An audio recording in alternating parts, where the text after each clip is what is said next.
Chapter 476. What can they do to us? Li Zhong sneered and looked at Shi Dong from the corner of his eyes. He said coldly, "If our territory is only at the northern frontier, the Xinwu Empire can't do anything to us. But don't forget, we're going to take over the entire north. This means that our territory is starting to border with the Shuangjin dynasty. As long as Lei Qiusheng doesn't see any hope of victory, he will definitely choose to die together with us." Shi Dong didn't respond to Li Zhong's words. Instead, his expression changed and cold sweat appeared on his forehead. As one of the two spies in the northern frontier, Shi Dong was not only aware of the movements in the northern frontier, but he also knew the level of the opponents he was about to face. There was no need to mention the Xinwu Emperor of the Xinwu dynasty. From the fact that the imperial guards had planted spies right under the nose of the emperor, it was enough to prove how much Lin Yuan valued Lei Qiusheng as an opponent. Of course, as their territory expanded, they would have to face more opponents than just Lei Qiusheng. The territory in the north was bordered by the barbarians of the Shuangjin dynasty. Now, whether it was the north or the northern frontier, both belonged to Lei Qiusheng. In order to save face, Lei Qiusheng had no choice but to maintain the situation of fighting on two fronts. However, once Lei Qiusheng decided to die together with them, he only needed to withdraw the army in the north. The northern frontier would then have to face the countless cavalry of the Shuangjin dynasty. In this way, most of the troops would be restrained. On the other hand, Lei Qiusheng only needed to guard a small part of the front line and could also transfer a large number of troops to support the south. As the spies in the shadows, Shi Dong knew that the Xinwu dynasty would definitely not be so kind as to hand over the camps and fortifications they had painstakingly built to the northern frontier. Once the situation developed to that point, it would mean that the soldiers of the northern frontier would have to fight to the death with the barbarians of the Shuangjin dynasty in the wilderness. They would have to sacrifice some people to buy time and give up some land to build a new line of defense behind the original line of defense. However, that would require a lot of money, a lot of time, and a lot of sacrifices.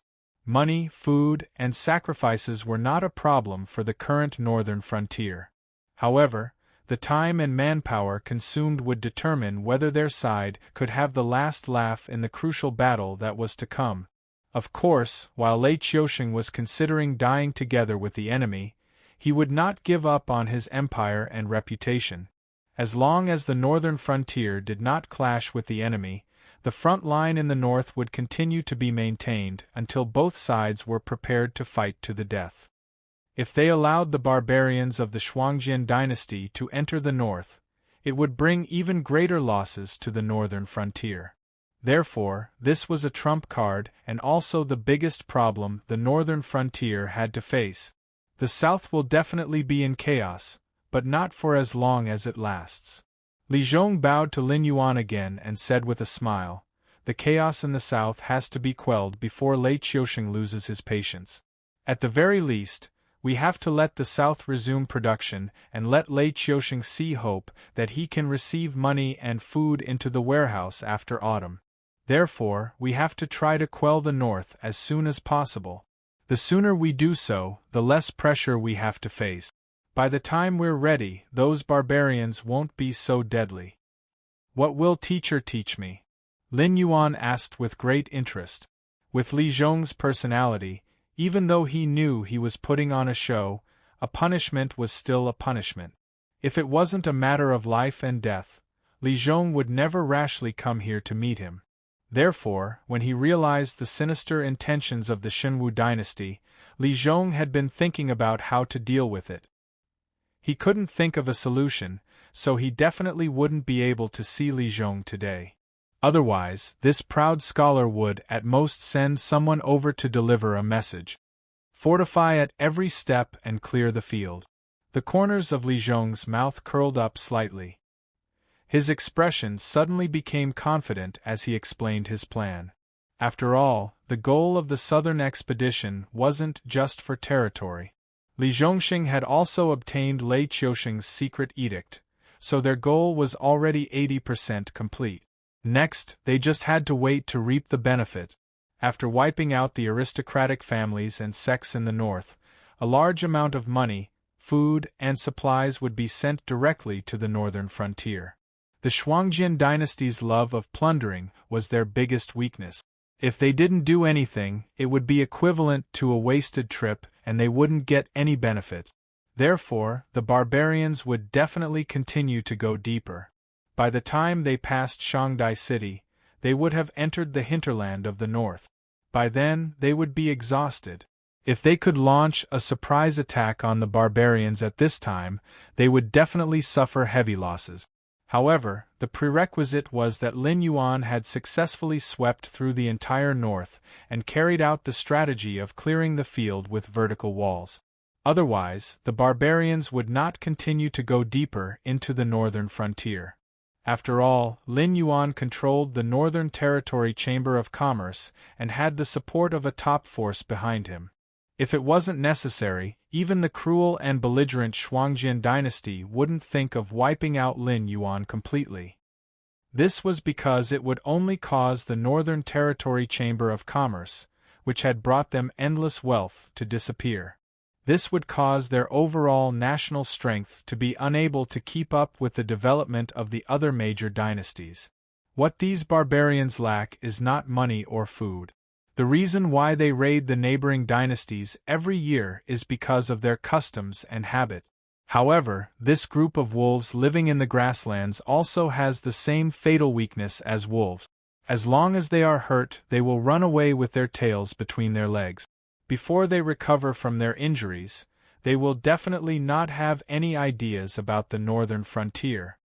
Li Zhongxing rubbed his forehead and continued, "After we defeat these barbarians, we'll use Donglin City as the center to build a ramp-like wall with cement. Then, we can forever isolate the Shuangjian dynasty's barbarians from our territory. Unless they can pass through the Xinwu dynasty's defense line and cross the Wei River to attack us." Yes, cement. With Lin Yuan's ability, it was impossible for him to make cement, which could be said to be a divine construction tool. However, after Lin Yuan learned the general formula of cement and investigated the entire Hengduan mountain range, he found many substitutes. With the help of the heroes of the northern frontier, he finally made cement, which could be said to be a treasure of good quality and cheap price. Otherwise, the Northern Frontier Academy in Shunning City would not have been built so quickly. Using cement to build a great wall to isolate the Shuangjian dynasty's barbarians from our territory? In Lin Yuan's opinion, this proposal was very promising. The Xinwu dynasty's heavy infantry was very powerful and could even fight head-on with demonic beasts. However, compared to the barbarian knights who came and went like the wind, they were definitely much easier to deal with.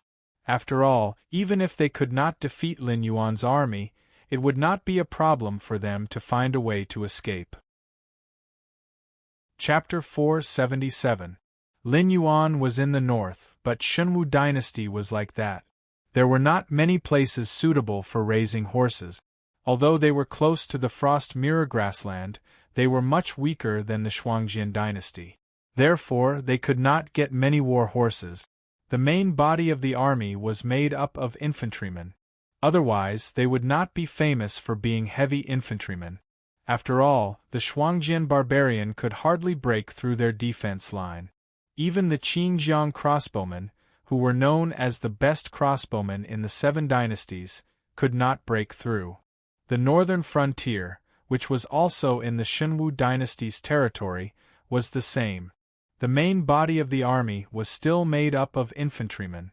However, the heavy infantrymen trained by Lin Yuan were obviously not as good as those of the Xinwu dynasty. After all, they were well equipped. Besides, their generals had been honed on the battlefield with Lei Qiusheng. They could command these heavy infantrymen easily. It was not a problem for them to resist the charge of the Shuangjian barbarian. However, the northern frontier of today, it was estimated that the Blackwater army had to be called back from the south to fight the Shuangjian dynasty head-on. Of course, Li Zhong did not mean to look down on the army of the northern frontier. On the contrary, he had given the army of the northern frontier a very high evaluation. Excluding the reserves that Lei Fan brought from Shun Lin Jun, the current northern battlefront army was made up of soldiers of varying quality. They could not do anything to the demonic beasts of the wisdom state. In terms of fighting ability, they were not as good as those demon slayers who had been hunting in and out of the Hengduan Mountains all year round. However, the great enemy in front of the northern frontier was the elite army of the two dynasties. In addition to the extravagant Black Water army built by Lin Yuan, only Gao Buzhan and the 5,000 old fallen Star Army soldiers could compete with these elite troops who had been famous for a long time. However, in a major battle with millions or tens of millions of people, the role of 5,000 people could play was minimal. They either served as the personal guards of the commander-in-chief to guard the headquarters, or were assigned to various subordinate sequences to supervise the soldiers and not retreat in battle. Other than that, there was almost no other use. If Lin Yuan did not plan and only considered his strength on paper, he could already wait for death at this moment. However, the northern frontier was improving all the time. The southern expedition was going through the baptism of war. After they got used to the battlefield, and followed by cultivation and war training, they would be a qualified regular army. Even if they were not as good as the enemy, they would not be defeated before the enemy. Let's do it this way. Lin Yuan slowly opened his eyes and said calmly, "This is a dangerous move. If we fail, we will be doomed. While there is still time, those who are training the troops and those who are thinking about the details should leave." Yes. Li Zhong and Sherdong cupped their hands and walked out one after another. Lin Yuan was still sitting cross-legged. A cold light flashed in his different-colored eyes.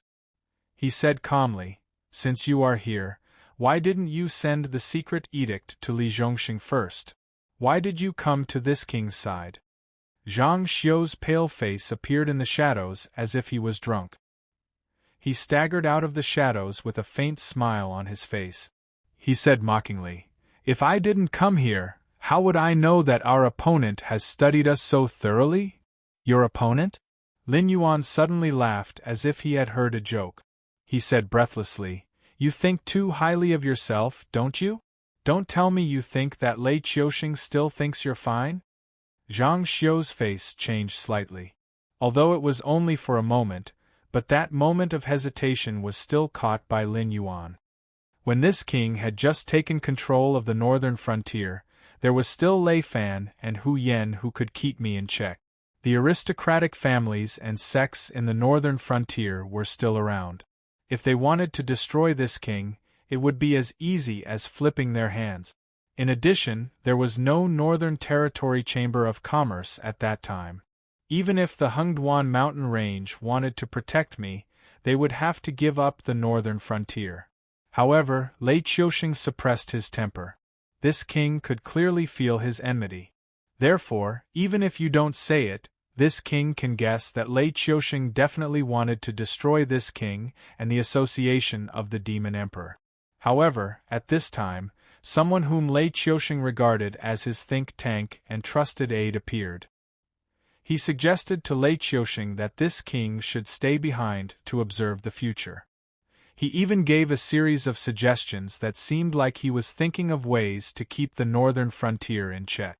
In fact, it was purely to let this king understand that Lei Qiuxing would not give up on destroying him.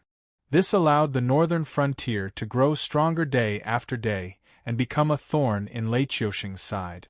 "Lord Zhang, are you trying to say that this matter has nothing to do with you?" Lin Yuan tilted his head. His strange eyes fell on Zhang Xiu as if he had seen through everything. "Even if this king believes you, do you think that Lei Qiuxing still hasn't realized it? Blame, no retribution." Suddenly hearing a name that had not been called for many years, a bitter smile appeared on Zhang Xiu's pale face. He reached out to wipe his snot and said with a smile, "It seems like you are really popular. Although my royal uncle has already made up his mind, he is still very picky. It is not easy for you to get him to reveal my identity to you." At this point, Zhang Xiu reached out to grab a chair and sat opposite Lin Yuan. He looked coldly at Lin Yuan and said coldly, "As a chess piece, you should have the awareness of being a chess piece. Since I have chosen you, no matter how unwilling you are, you have to bite the bullet and move forward, even if you will be eaten in the next moment." "Why? Because you are a person who is about to die? Or because of those clowns on the list?" Lin Yuan also looked coldly at Zhang Xiu. The coldness in his eyes was almost tangible. Zhang Xiu originally wanted to sneer twice, but when he heard Lin Yuan mention the name list, the expression on his face suddenly froze. "This king's ability is much greater than you think. Do you think you are still the high and mighty crown prince of the Myriad Swords dynasty who can behead countless people with a single sentence? Even if you were still the crown prince, the difference in status between us is still far greater than you can imagine, let alone the fact that you are just a pitiful slave of a fallen country. You, how dare you?" After Lin Yuan took off his mask, Zhang Xiu seemed to have lost his cool and returned to his original arrogant personality. After being provoked by Lin Yuan, he was so angry that he could not even speak. He could only point at Lin Yuan as his face flushed red. "Why did you come to the northern frontier?" "Oh, to deliver a secret decree." Lin Yuan looked mockingly at Zhang Xiu. A black scroll floated behind him. He smiled coldly and said, "What a coincidence. I also received a secret decree from Lei Qiusheng. Are you interested in taking a look?" Chapter 478. You can be considered quite capable. Back then, when over 100 princes of the Wanjian dynasty fought for the throne, you were the only one who had the last laugh. Unfortunately, before you could ascend the throne, Lei Qiusheng launched a coup and seized the throne that belonged to the Jiao clan. Thus, you changed your appearance and clothes, hiding in the Shenwu dynasty with the identity of Zhang Xiu. You actually obtained Lei Qiusheng's trust. At this point, Lin Yuan lightly shook his head and sneered. Unfortunately, flowers do not bloom for 100 days. The longer you hid by Lei Qiusheng's side, the less he trusted you. And the change in attitude towards the northern frontier and Lei Qiusheng was the real reason why Lei Qiusheng wanted to kill you. Although Lin Yuan did not make any big moves during his hibernation period, he understood many things. The northern frontier was not the strongest enemy that Lei Qiusheng had encountered in his life, but it was definitely the one with the greatest potential. Regarding this hidden danger, not only did Zhang Xiu, who controlled every move of the northern frontier, not advise Lei Qiusheng to eliminate it while it was weak, he instead tried to persuade Lei Qiusheng. This gave the northern frontier time to grow. Now, the northern frontier was too big to be eliminated. If Lei Qiusheng wanted to eliminate this thorn in his flesh, he would have to use the power of the entire country to fight Lin Yuan, and he might not even be able to obtain victory. This was because Zhang Xiu also saw the huge potential of the northern frontier, so he wanted to support the northern frontier to deal with Lei Qiusheng. After all, Lin Yuan was born as a demonic beast, so he was naturally weaker. If Lin Yuan could successfully usurp the country, he could raise his arm and call for the Jiao clan's remaining forces to unite and revive the Wanjian dynasty. Therefore, when the Ether Association infiltrated the northern frontier and tried to help the northern frontier take over Shunning City, it was not only to help Lin Yuan take over the northern frontier, but also to make the Demonic Emperor Association an existence similar to an evil cult in the human order, further weakening Lin Yuan's control and influence over the human forces under his command. However, they did not expect Lin Yuan to find out in advance. Not only did they fail to achieve their goal, but they also made Lin Yuan hate the Jiao clan's remaining forces. Therefore, Zhang Xiu was still one step behind. Although Lin Yuan ruled the northern frontier, in name, the northern frontier belonged to the northern frontier prince's mansion. When Lei Fan was still in office, He directly cut off the connection between the Jiao clan's remaining forces and the demonic Beast King's mansion, and cleaned up the dark forces in the northern frontier. Now, even the embroidered uniform guards had to report to Lin Yuan if they wanted to enter the northern frontier, let alone the Jiao clan's remaining forces who were like rats. At this point, Zhang Xiu's plan could be said to have been completely aborted. However, the speed of the northern frontier's growth had far exceeded his imagination. If it were not for Lin Yuan's growing ambition, Lei Qiusheng would not have been able to make up his mind to fight the northern frontier. Instead, he would have officially accepted the northern frontier and let Lin Yuan and the aristocratic families, sects, and nobles slowly exhaust each other before swallowing them all together. After seeing through this, and knowing Zhang Xiu's identity from Lei Qiusheng, Lin Yuan naturally had no scruples when facing Zhang Xiu. The relationship between the chess player and chess piece between the two sides had actually been reversed long ago. It was just that Zhang Xiu, who kept a low profile on the surface but still regarded himself as the legitimate royal family in his heart, was unwilling to admit this point. Zhang Xiu's expression suddenly changed. Although he knew that the fiend emperor of the northern frontier and the embroidered uniform guard were powerful, as the saying went, peers are enemies. As the leader of the embroidered uniform guard, although Zhang Xiu did not look down on his peers from the northern frontier, he did not view them as equals.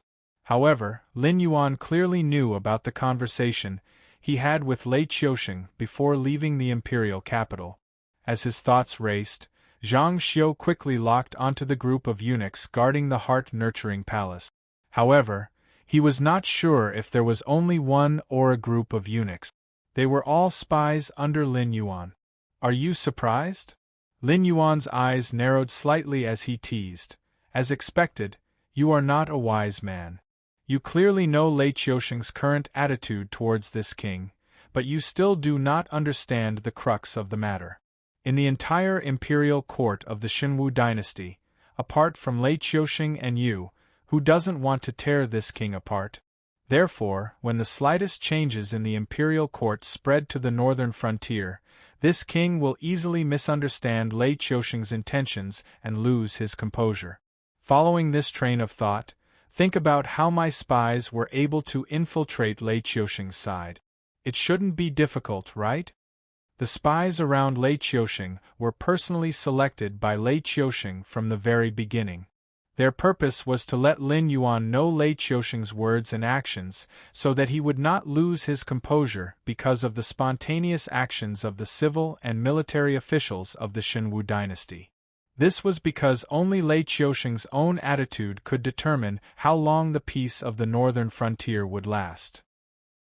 Zhang Xiu's expression changed several times, but he forced himself to remain calm and said, "You want to deceive me with flowery words? Lin Yuan, don't forget, although I am not a spy, after decades of experience, I am much clearer than you about the intricacies of this matter. Others can maintain their composure when they are flustered, but you, Ji Wuing, can't even do this, and you still want to pretend to be calm?" Lin Yuan's tone became even more playful as he mocked. Your attitude towards the northern frontier made Lei Qiusheng suspicious of you, and your attitude towards Lei Qiusheng was even more wrong. Do you think that a mighty ruler like Lei Qiusheng would not be able to see how big of a threat Lei Qiusheng is? He asked for your opinion just to test you. If you protected Lei Qiusheng like you protected the northern frontier, then he would still be dead, but you would be able to survive.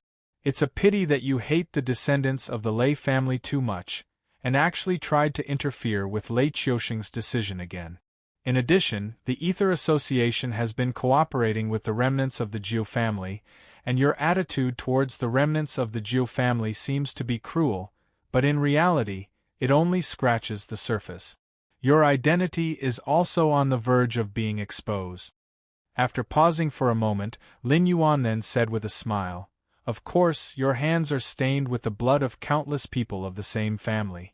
The crown prince of the Wanjian dynasty, who should have lived and died with the country, mysteriously disappeared the night before the imperial capital was breached. Compared to Jiu Xinghai, whose whereabouts are clear, it's as if you have evaporated from the face of the earth. Anyone with half a brain would be able to guess that you have concealed your identity, changed your appearance, and hibernated within the Shenwu dynasty. After Lin Yuan tore off the last bit of concealment, Zhang Xiu's face was cold as he said in a cold voice, "Bullshit dynasty, traitors who kill their masters and usurp the throne. Sooner or later, there will be a day when I will exterminate the entire Lei family. It's a pity that you won't have that chance." Another deep voice sounded. Zhang Xiu's eyelids twitched, subconsciously feeling that this voice was familiar. After a while, Zhang Xiu raised his head in shock, looking at the calm and unruffled Lin Yuan. He angrily said, "You are King tricking me." As the head of the Secret Service, Zhang Xiu had naturally put in a lot of effort into the course of recognizing people. After all, he could not let others see through him. Therefore, Zhang Xiu quickly associated that deep voice with that terrifying expert who never left Lei Qiusheng's side. Chapter 479. Lin Yuan returned Zhang Xiu's smile and said slowly, "As the head of the Secret Service, you are obviously not qualified. After all, the biggest difference between reasoning and facts is that one is imagination, while the other is evidence.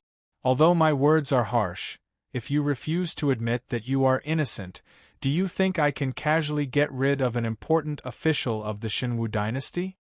At this point, Lin Yuan raised his head slightly and continued, "It seems that your intelligence-gathering ability is also not up to standard. I originally wanted to cherish talents, but you are indeed not a talent. At best, you are better than an idiot. You can be considered an embroidered pillow." Currently, the northern frontier and the Shenwu dynasty were only one step away from war. Once the two sides started fighting, the barbarians of the Shuangjian dynasty would not care about the attitude of the emperor above. After all, everyone knew that a general would not obey the emperor's orders. Therefore, when there was an opportunity, the barbarians would definitely not let go of the opportunity to loot a burning house. They would directly plunder the central plains of the Shenwu dynasty and the northern frontier without even paying a huge price. Therefore, the attitude of the Shenwu dynasty was actually very important to the northern frontier. Even if the cement was many times stronger than in the previous world, it was impossible to build a great wall that could resist the Shuangjian barbarian overnight. Once the Shenwu dynasty withdrew its main forces from the northern battlefield, Lin Yuan would instantly suffer heavy losses. Therefore, Lin Yuan had no choice but to cooperate with Lei Qiusheng and put on a show to lure Zhang Xiu into confessing. In fact, as long as Zhang Xiu insisted that he was innocent, Lin Yuan could not do anything to him. However, Lin Yuan and Lei Qiusheng had too much information together. Unless Zhang Xiu had already predicted this situation, otherwise, no matter how strong his psychological defense was, it would be torn apart and he would collapse directly. "Bastard, how dare you humiliate me!" Zhang Xiu's face flushed red, and he actually pounced forward, clearly intending to kill Lin Yuan. Although Lin Yuan had not fought for a long time, the Black Jiao, who was invincible, was too famous. Therefore, Zhang Xiu went all out the moment he attacked. Obviously, he wanted to take advantage of his surprise attack to kill Lin Yuan. He did not even think about exchanging blows with Lin Yuan. If that happened, he would only be dragged into a war of attrition by Lin Yuan, which was the domain of demonic beasts. Eunuch Tai, although this king agreed to help you investigate, he did not promise to clean up the aftermath. However, Lin Yuan did not evade and even muttered casually, "As it should be." The deep voice sounded again. As the voice fell, a black shadow swept out from behind Lin Yuan.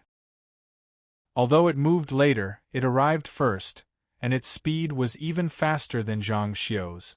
In just 2 breaths of time, the two had already collided and their palms collided. The black shadow took 3 steps back, revealing a tall and sturdy body. Only his eyes were exposed to the air, and they were as emotionless as the iron mask on his face. He only lowered his head to look at his palm, and said indifferently, "A remnant of the previous dynasty, there is no need for the Dragon King to worry about it." The Shadow's side was calm, but Zhang Xiu was clearly not feeling so good. He took the palm of the number 1 expert of the Xinwu dynasty head-on, and immediately a large amount of blood spurted out. His entire body flew backward, but the force was not reduced at all. He once again landed steadily on the chair that he had personally dragged to the opposite side of Lin Yuan. His face was like a sheet of gold paper, and it was clear that the feeling of taking all of the Shadow's force was not good. The 3 people present were all top experts in the same realm. Although Lin Yuan did not interfere, his eyesight was not bad at all. After Zhang Xiu took the Shadow's palm, his right hand had already turned into a pile of mush, and he could vaguely see the remnants of his bones in the minced flesh. The muscles of his arm had also exploded, his bones were broken, and his meridians were all broken. Even his internal organs were severely damaged. If there were no elixirs, Zhang Xiu would probably die in another 7 or 8 breaths of time.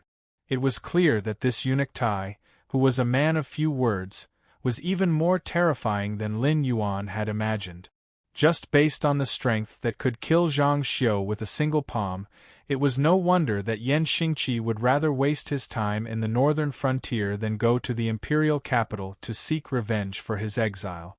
Not counting existences above the Kongming realm, among all the creatures that Lin Yuan had seen, perhaps only the beast Lord Kirin could contend with this eunuch Tai.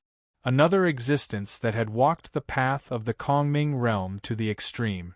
Unfortunately, he did not have enough opportunities and had never been able to step through that door, nor had he been able to see the true appearance of this world. Farewell. After dealing with Zhang Xiu, this hidden danger, eunuch Tai clearly had no intention of chatting with Lin Yuan. He only cupped his fists towards Lin Yuan, then turned and walked out. Lin Yuan's mind was full of thoughts, but in the end, he still gave up on that tempting idea. At eunuch Tai's level of cultivation, the so-called power and wealth were no longer attractive to him. However, the opportunity to go further was as fatally attractive as a poppy. However, Lin Yuan did not have any cultivation methods above the Kongming realm. Secondly, eunuch Tai was a trusted aide of Lei Qiusheng. Although he did not know the relationship between the two, it was certainly not worse than that of a brother. Would eunuch Tai not admit it after eating it clean? Now that the war was about to start, Lin Yuan did not want to personally create a more powerful enemy for himself. After confirming with the eye of God that eunuch Tai had left, Lin Yuan let out a long sigh of relief. He walked over to Zhang Xiu, who had closed his eyes and was waiting for death. He straightened his body and said faintly, "I can save you."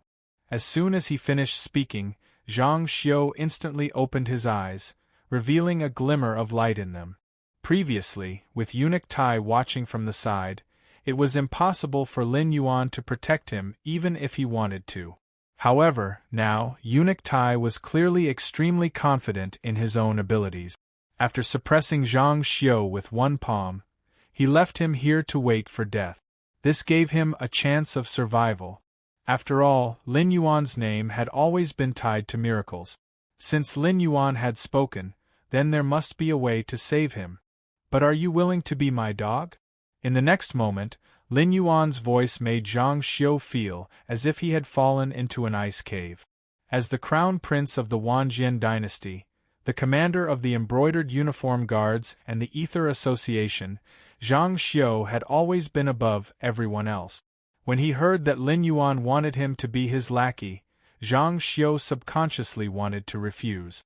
However, the pain in his body constantly reminded Zhang Xiu that he had lost everything. Regardless of whether it was the remnants of the Jiao clan that he had used as his foundation, or the embroidered uniform guards and the Ether Association that he had painstakingly built, they had all become clouds of the past. Even he himself was now a person waiting for death. In addition, more than half of the 7 to 8 breaths of time had passed.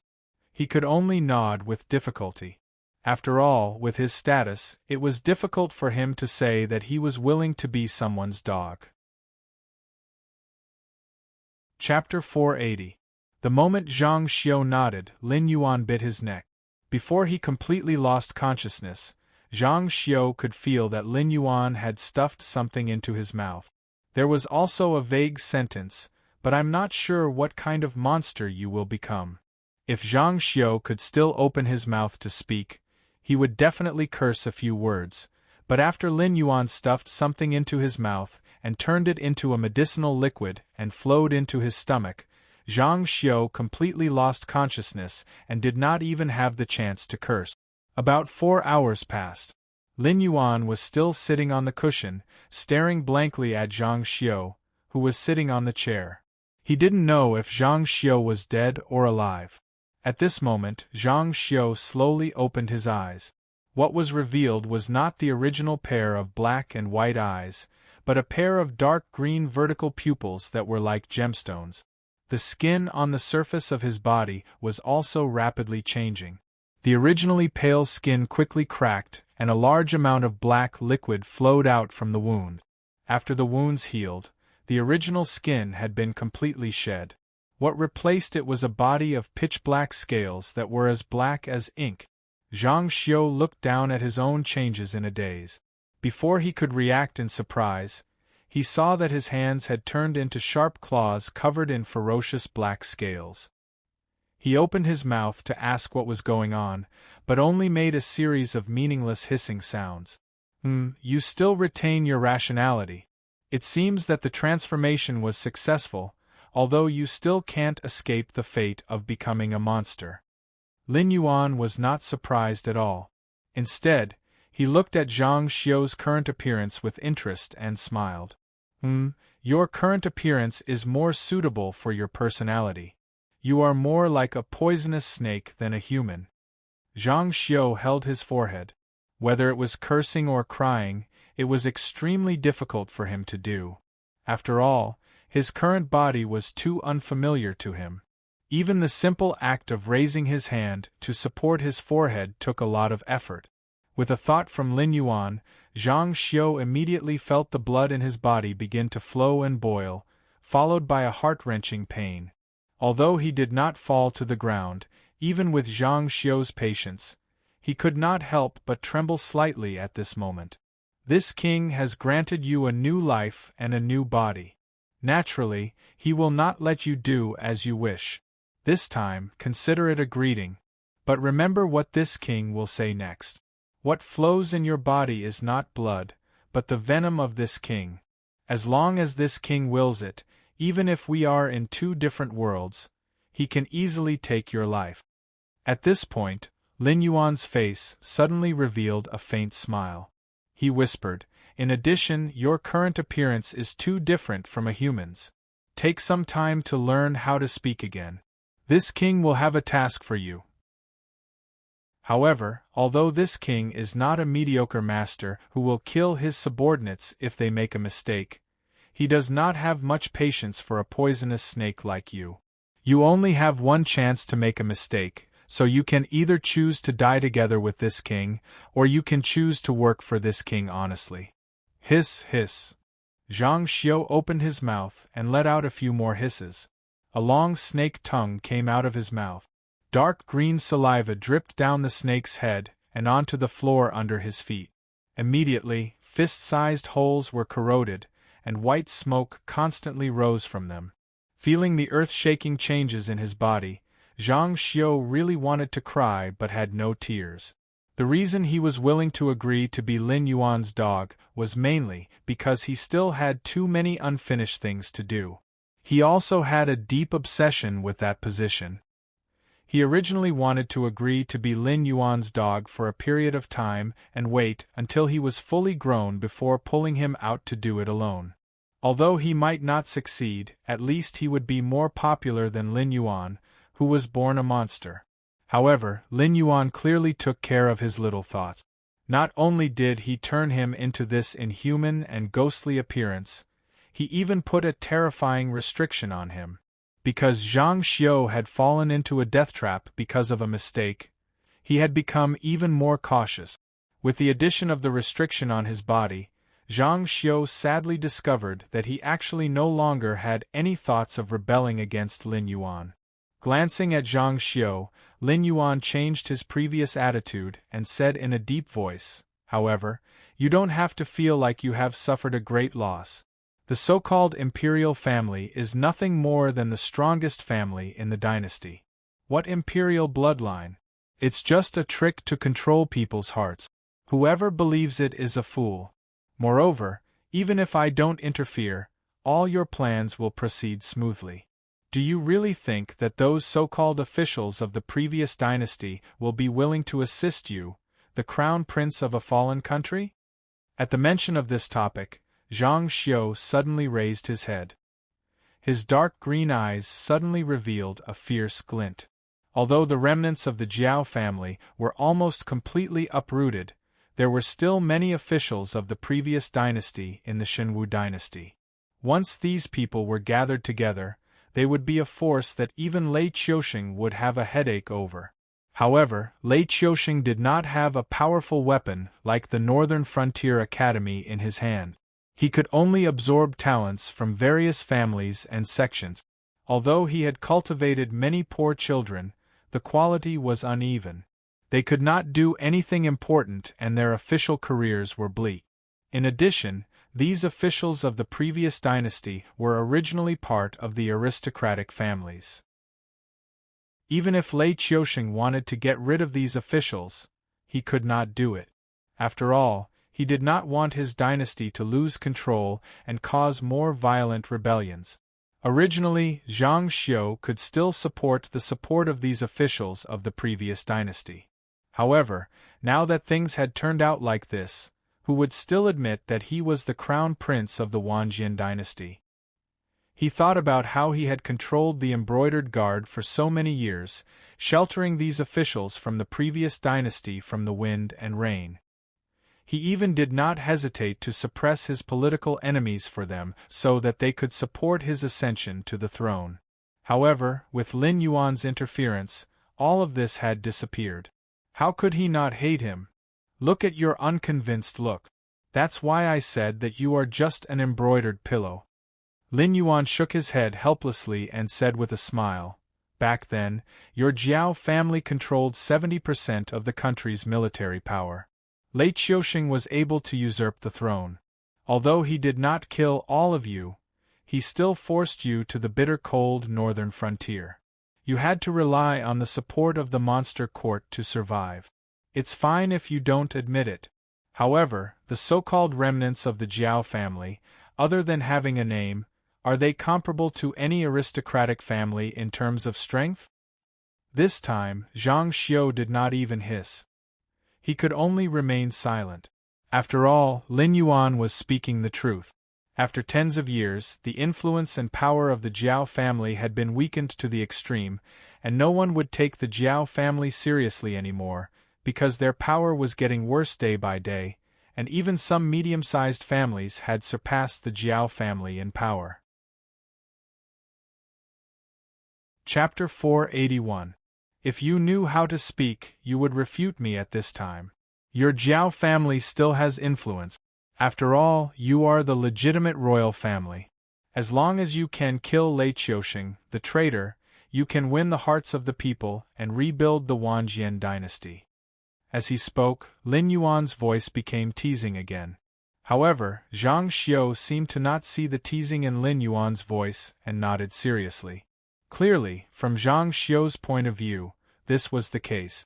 Yes, I admit that once Lei Qiusheng dies, those old officials of the previous dynasty will quickly lift you up and let you, the legitimate crown prince, become the new emperor. But what difference is there between an emperor like that and a puppet? Your Jiao family's strength is weak. So what if you become the emperor? Don't you still need someone to speak up for you so that you can make decisions? If no one speaks up for you, then what? Right now, all the powers in the Shenwu dynasty are against Lei Qiusheng. Because Lei Qiusheng is indulging me now, He wants to learn my methods of reforming the northern frontier, and then reform the entire Shenwu dynasty. Therefore, even though they are already against Lei Qiusheng, they still have to obediently listen to his orders. Because Lei Qiusheng holds military power in his hands and has great prestige, as long as he is angry and raises his arm, the Shenwu dynasty, from the generals to the soldiers, will raise their blades against the aristocratic families and sections. Even those nobles who are developing towards aristocratic families will not take the risk of offending Lei Qiusheng and join the aristocratic families. The reason is that the Lei Qiusheng has power that they are afraid of. Just like how this king was able to destroy these aristocratic families and sects because he held an absolute advantage in the northern frontier. If you ascend the throne and don't have the power to make the aristocratic families fear you, those officials will respect you on the surface, but behind your back, they will not take your orders seriously. You can only watch as they do whatever they want. Lin Yuan shook his head and said, "According to your original plan, the best result is that you will be a puppet emperor for the rest of your life. Even your sons and grandsons will become puppet-like emperors. In the future, those factions of the previous dynasty will be wiped out by a ruthless person. When all the powers are tied together, it will be the end of your Jiao family. At that time, another existence similar to Lei Qiusheng will be born." Hearing this, Zhang Xiu's eyes showed a hint of contemplation. An emperor without power was a puppet. This was an indisputable fact for all the feudal dynasties. It did not matter if the ones controlling the court were vassals, relatives, civil and military officials, or even eunuchs. There was no difference. Anyone could hold power. But once an emperor became a puppet, unless there was a resurgence and a large number of capable royalists, no one would return power to the emperor. After all, everything that they or their ancestors had done in the past would be brought out and dealt with one by one. Thinking of this, Zhang Xiu regained some of his calmness. His hatred for Lin Yuan was no longer strong. Sensing the change in Zhang Xiu's emotions, Lin Yuan smiled warmly and said, "Of course, it's still the same as before. The so-called emperor is only the most powerful of the aristocratic families. Now on the northern frontier, the so-called emperor is not even worth mentioning. This is because everyone, under the influence of this king, has clearly understood two things. The power of the monarchy is bestowed by God, and the king is under the law. If this king is alive, this king has the final say. If this king is dead, the laws of the northern frontier will have the final say. No one is allowed to overstep this, but this king will still allow the aristocratic families to exist." At this point, Zhang Xiu's interest was piqued. Although Lin Yuan had called him an embroidered pillow, Zhang Xiu had been in charge of forces like the Embroidered Guard and the Ether Society for so many years. Even if Zhang Xiu was not outstanding, the experience he had accumulated was enough to make him a one-in-a-million talent. Although the northern frontier already had Sherdong and Luo Su, the two spymasters, Zhang Xiu knew very well that since Lin Yuan had saved him, he would definitely be of use to him. This king can take over the north, but he can't take over the entire Shenwu dynasty. Otherwise, it will definitely lead to the counterattack of the other 6 dynasties. Seeing that Zhang Xiu was in high spirits, Lin Yuan raised his voice and said, "So this king needs a name. The former Jiao clan can be used as this king's name. This king can help you with the matter of restoring the Wanjian dynasty. But I think you should know the conditions, right?" Zhang Xiu nodded heavily once again. How the king of the northern frontier, who ruled the northern frontier, was now, would be how the emperor of the Wanjian dynasty would be in the future. But since Lin Yuan had put it this way, it was useless even if he did not cooperate. This was because he was not the only Jiao clan. If he was unwilling to do this, there would naturally be others willing to do it. Moreover, it was not without benefits to become Lin Yuan's puppet. For example, the current king of the northern frontier, Li Zhong, was a saintly figure in the eyes of the northern frontier people. Even if Lin Yuan wanted to touch Li Zhong, he would have to think twice. So Zhang Xiu could not be bothered to be pretentious. Instead, he looked at Lin Yuan with a face full of anticipation, waiting for Lin Yuan to paint a picture of the future for him. Of course, this king's subordinates have never been stingy. What should be given will not be given less. As long as you are obedient and do not scheme for things that you should not want, naturally everything is negotiable. Every year, 40% of the income of the Northern Territory Chamber of Commerce will be given to you in the form of tribute. But this resource cannot be put into the national treasury, but directly into your palace treasury. Lin Yuan looked into Zhang Xiu's eyes and slowly threw out his first bait. As expected, Zhang Xiu's eyes shone brightly. After all, Lin Yuan's actions were equivalent to giving the Jiao clan money and food, allowing the Jiao clan to raise an army and increase the strength of the clan. Perhaps in the future, when the Jiao clan's strength was completely accumulated, they could really sit on the throne of the emperor. But very quickly, a look of worry appeared in Zhang Xiu's eyes. He said vaguely, "Lord Dragon King, it's easy for you to say. But the example of Lei Fan and Hu Yen is still fresh in my mind. This emperor, I'm afraid it won't be so easy to be emperor, right?" Lin Yuan was silent for a moment before he understood the meaning of those words. He laughed coldly and said, "Lei Fan died because he wanted to monopolize power. Hu Yen lost because he stood on the wrong side. As long as you don't cross my bottom line, I will not touch you. If the northern frontier wants to change a new king, I only need to nod my head and the Shenwu dynasty can issue an edict. But if you want to change the emperor, it must be agreed by all the aristocratic families and the people. If you don't give me a reason, I will naturally not touch you." Zhang Xiu nodded slightly, indicating that this was the truth. "All right, this king is tired. Go find Li Zhong and take him to a courtyard to rest. After a period of time, there will be another task for you." Lin Yuan had also lost interest in talking at this moment. He waved his tail expressionlessly. Chapter 482. North of Shenwu Dynasty, under Wei River City. Li Zhongxing was riding on a warhorse with bright red hair. He gazed at the majestic city that was like a nail stuck in the northern territory. His eyes blinked slightly, and an indescribable complex expression emerged in his eyes. That was the last city that needed to be taken down to unify the entire north. According to the current progress, he and his southern expedition would arrive at the city in 7 days.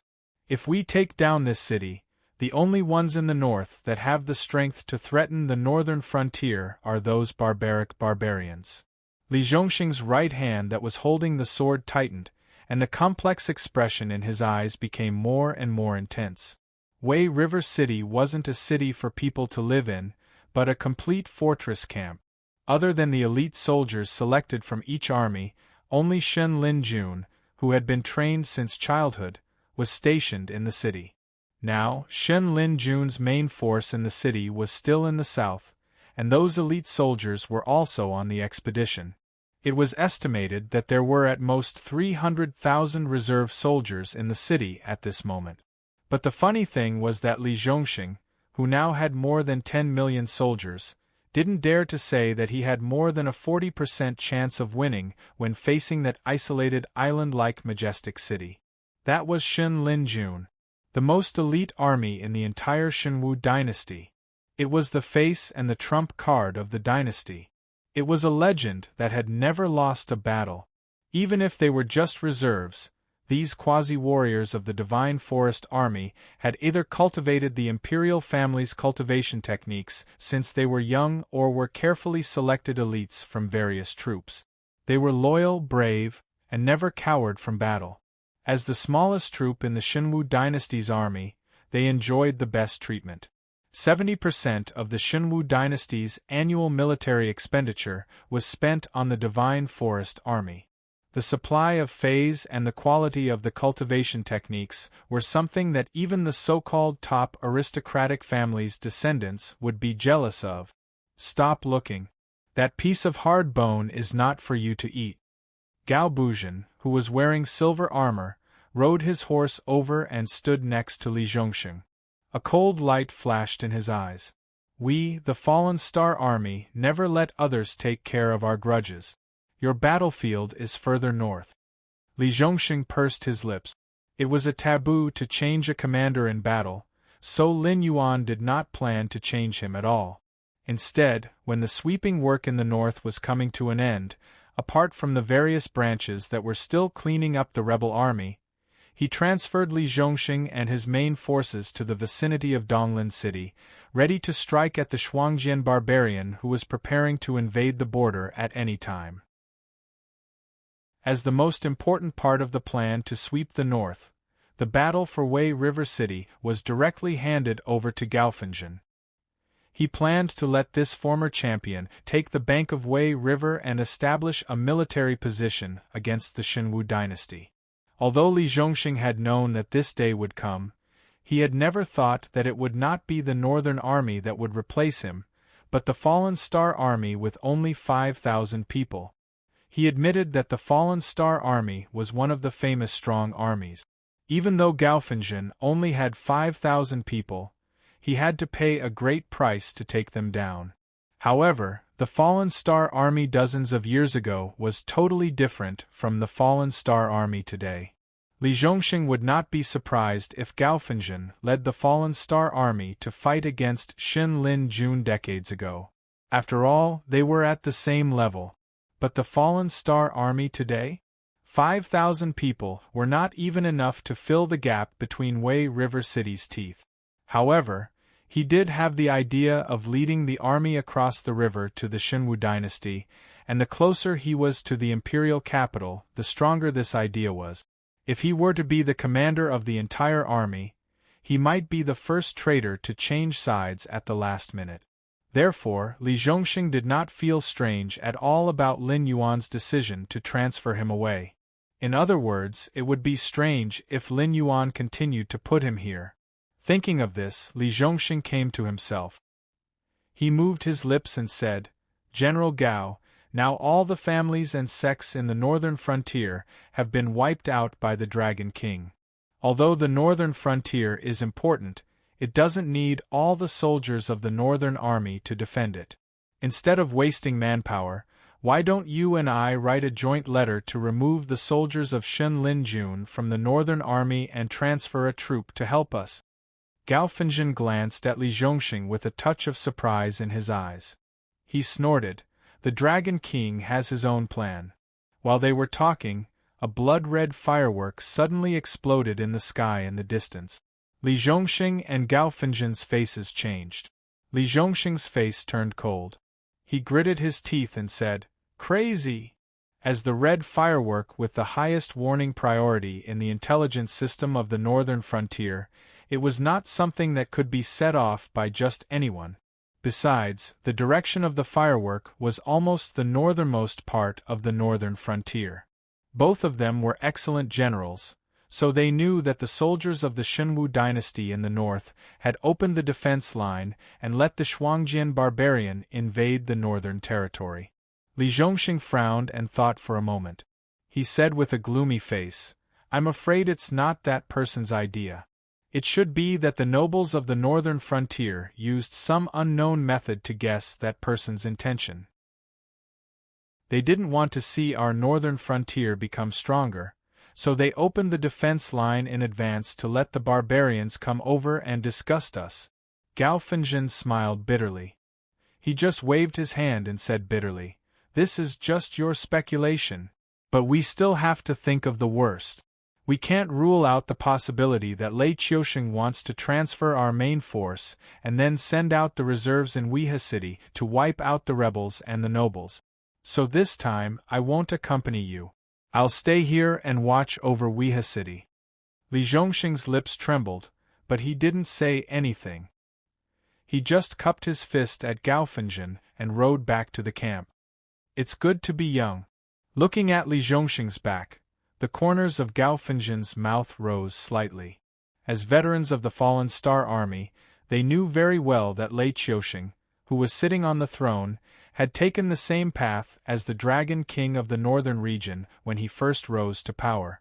He didn't care about the process or the infamy. As long as he could achieve his goal, he wouldn't even frown even if he had to send all of his trusted subordinates into a battlefield where they couldn't win. Therefore, although Lei Qiusheng was the general with the most victories in the Myriad Swords dynasty back then, his soldiers' elimination rate was also the highest. Letting the Shuangjian barbarian into the northern frontier would indeed hurt Lei Qiusheng's face. It would even cause him to lose a large amount of territory in the northern frontier. It would also be difficult to eliminate these Shuangjian barbarian afterward. But this was indeed in line with Lei Qiusheng's methods. As long as he could win, nothing else mattered. After all, although the northern frontier now belonged to the Shenwu dynasty in name, the real ruler was Lin Yuan. Even if these Shuangjian barbarians were released, the one who would have a headache was Lin Yuan, not him. Chapter 483. On the other side. In the prince's estate on the northern frontier. Lin Yuan, Li Zhong, Luo Su, Shi Dong, and Zhang Xiu sat in the meeting hall, but they were strangely silent. Only a fool would let the barbarians enter the pass now. After all, there's only the Wei River between the north and the south. The place where the barbarians are now is the source of the Wei River. With the strength of the warhorses they ride, they can easily cross the source of the river where the water flows the slowest and head straight for the southern territory of the Shenwu dynasty. It's hard to say who will be cut down by this saber. Zhang Xiu reached out to touch his scaly chin. There seemed to be a ball of fire burning in his eyes. If the embroidered guard's intelligence network in the north was still effective, and if the secret memorials from various places could be accurately delivered to Lei Qiusheng's desk, then even if the old general who nominally controlled nearly half of the country's army was willing, Lei Qiusheng would not agree to such a foolish decision. Thus, regardless of whether Zhang Xiu admitted to this or not, it could only mean one thing: the embroidered guard was gone. We can't rule out another possibility.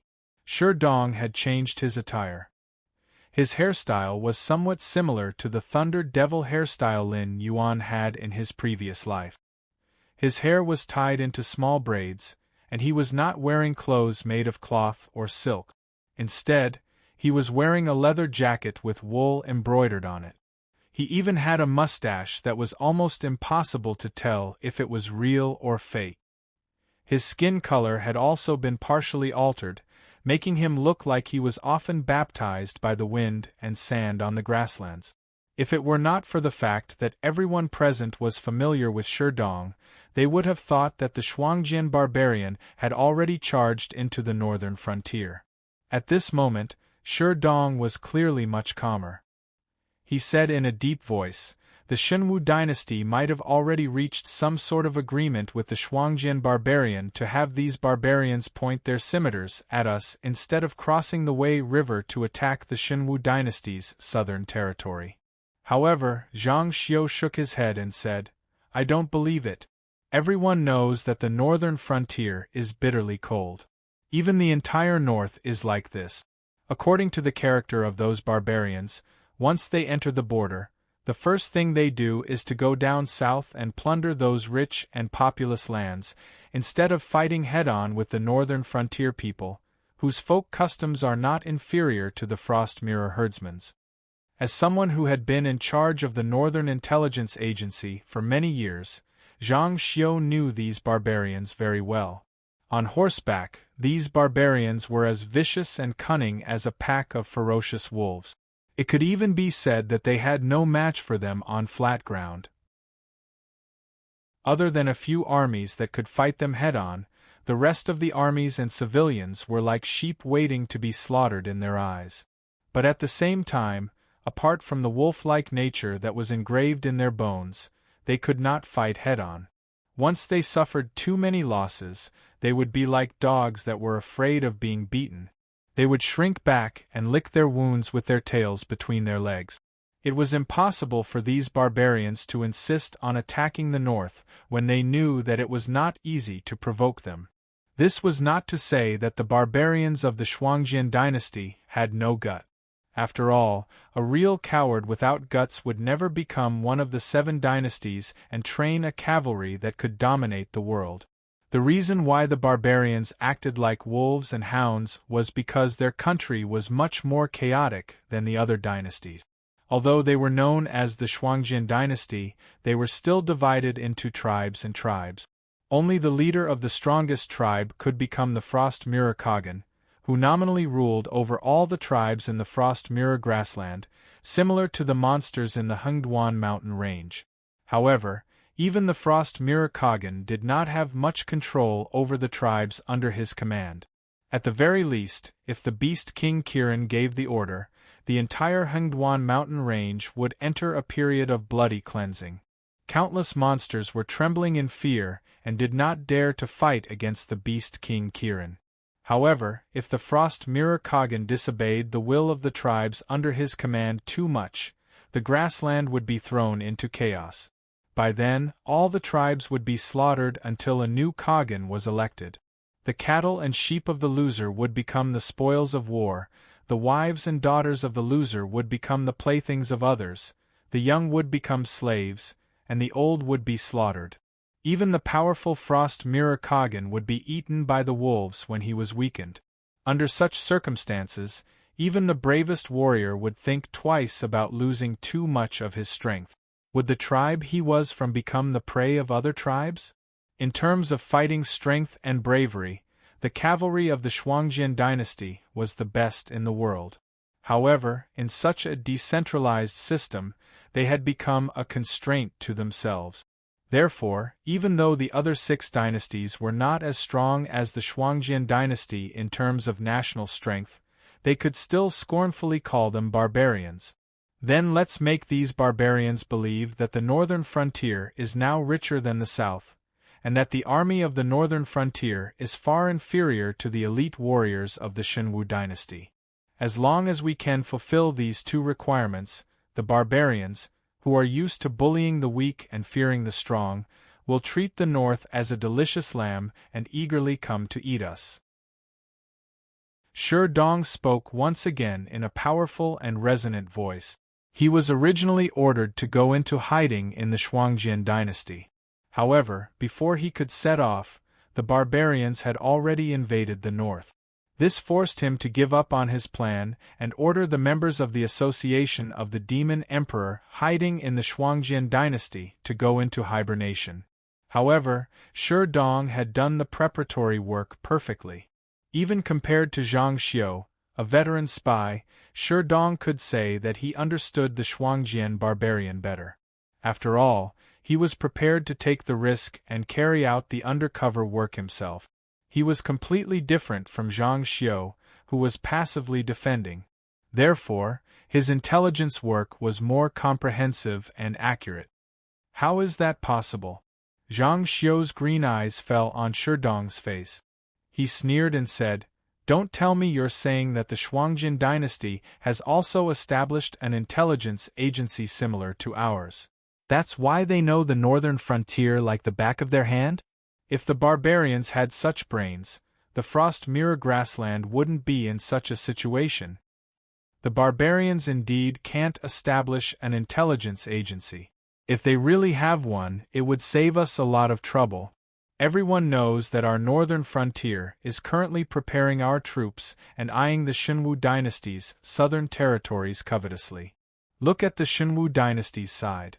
They are in a quagmire of war. Their troops have suffered heavy losses and have no way to replenish them. If they can't come up with a solution, they won't even be able to pay the officials next year, let alone the soldiers. Li Zhong rolled up his sleeves and said with a gloomy face, "The barbarians know very well that the northern frontier is prosperous because our Northern Territory Chamber of Commerce is also doing business in their territory.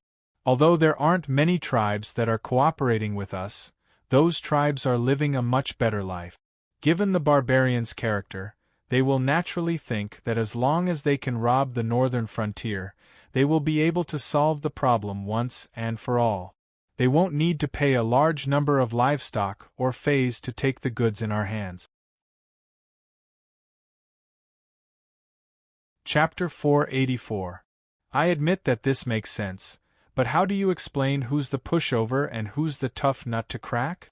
Zhang Xiu panted heavily. It was obvious that he had lost his mind.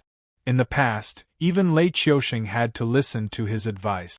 But now that he had joined the northern frontier, not only did he no longer have the Embroidered Guard or the Ether Association to help him, even Shi Dong and Luo Su, who he used to look down on, could now argue with him face to face. Under such a huge disparity, even the most talented person would lose their mind for a moment, let alone Zhang Xiu, who had been called an embroidered pillow by Lin Yuan. Therefore, after Li Zhong also stood on Shi Dong's side, Zhang Xiu's mentality had completely lost its balance. He instinctively thought that the old subordinates of the northern frontier were rejecting him, an outsider, and worried that he would take away power from the Embroidered Guard and the Shifter Emperor Association. Isn't that even simpler? Li Zhong sneered and said indifferently, "What are your old subordinates doing? I don't believe that after such a long time, the current troop deployment of our northern frontier and southern expedition, as well as the map of the territory defenses, have not been sent to Frost Khan.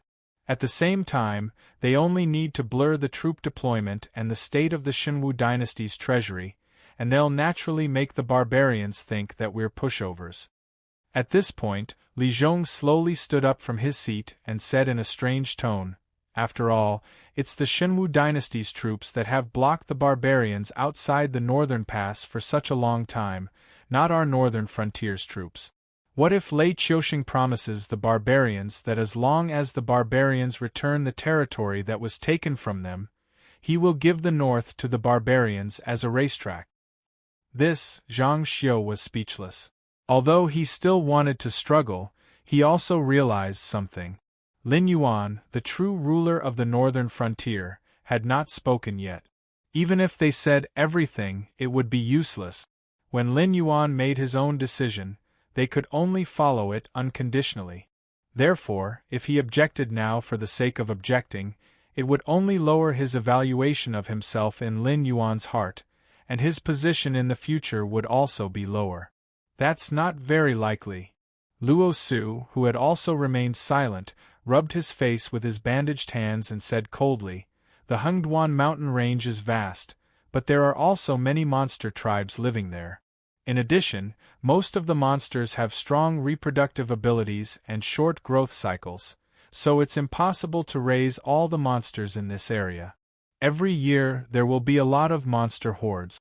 However, with Lord Dragon King in charge of the northern frontier, the monster hordes that were supposed to attack us have been diverted to other directions.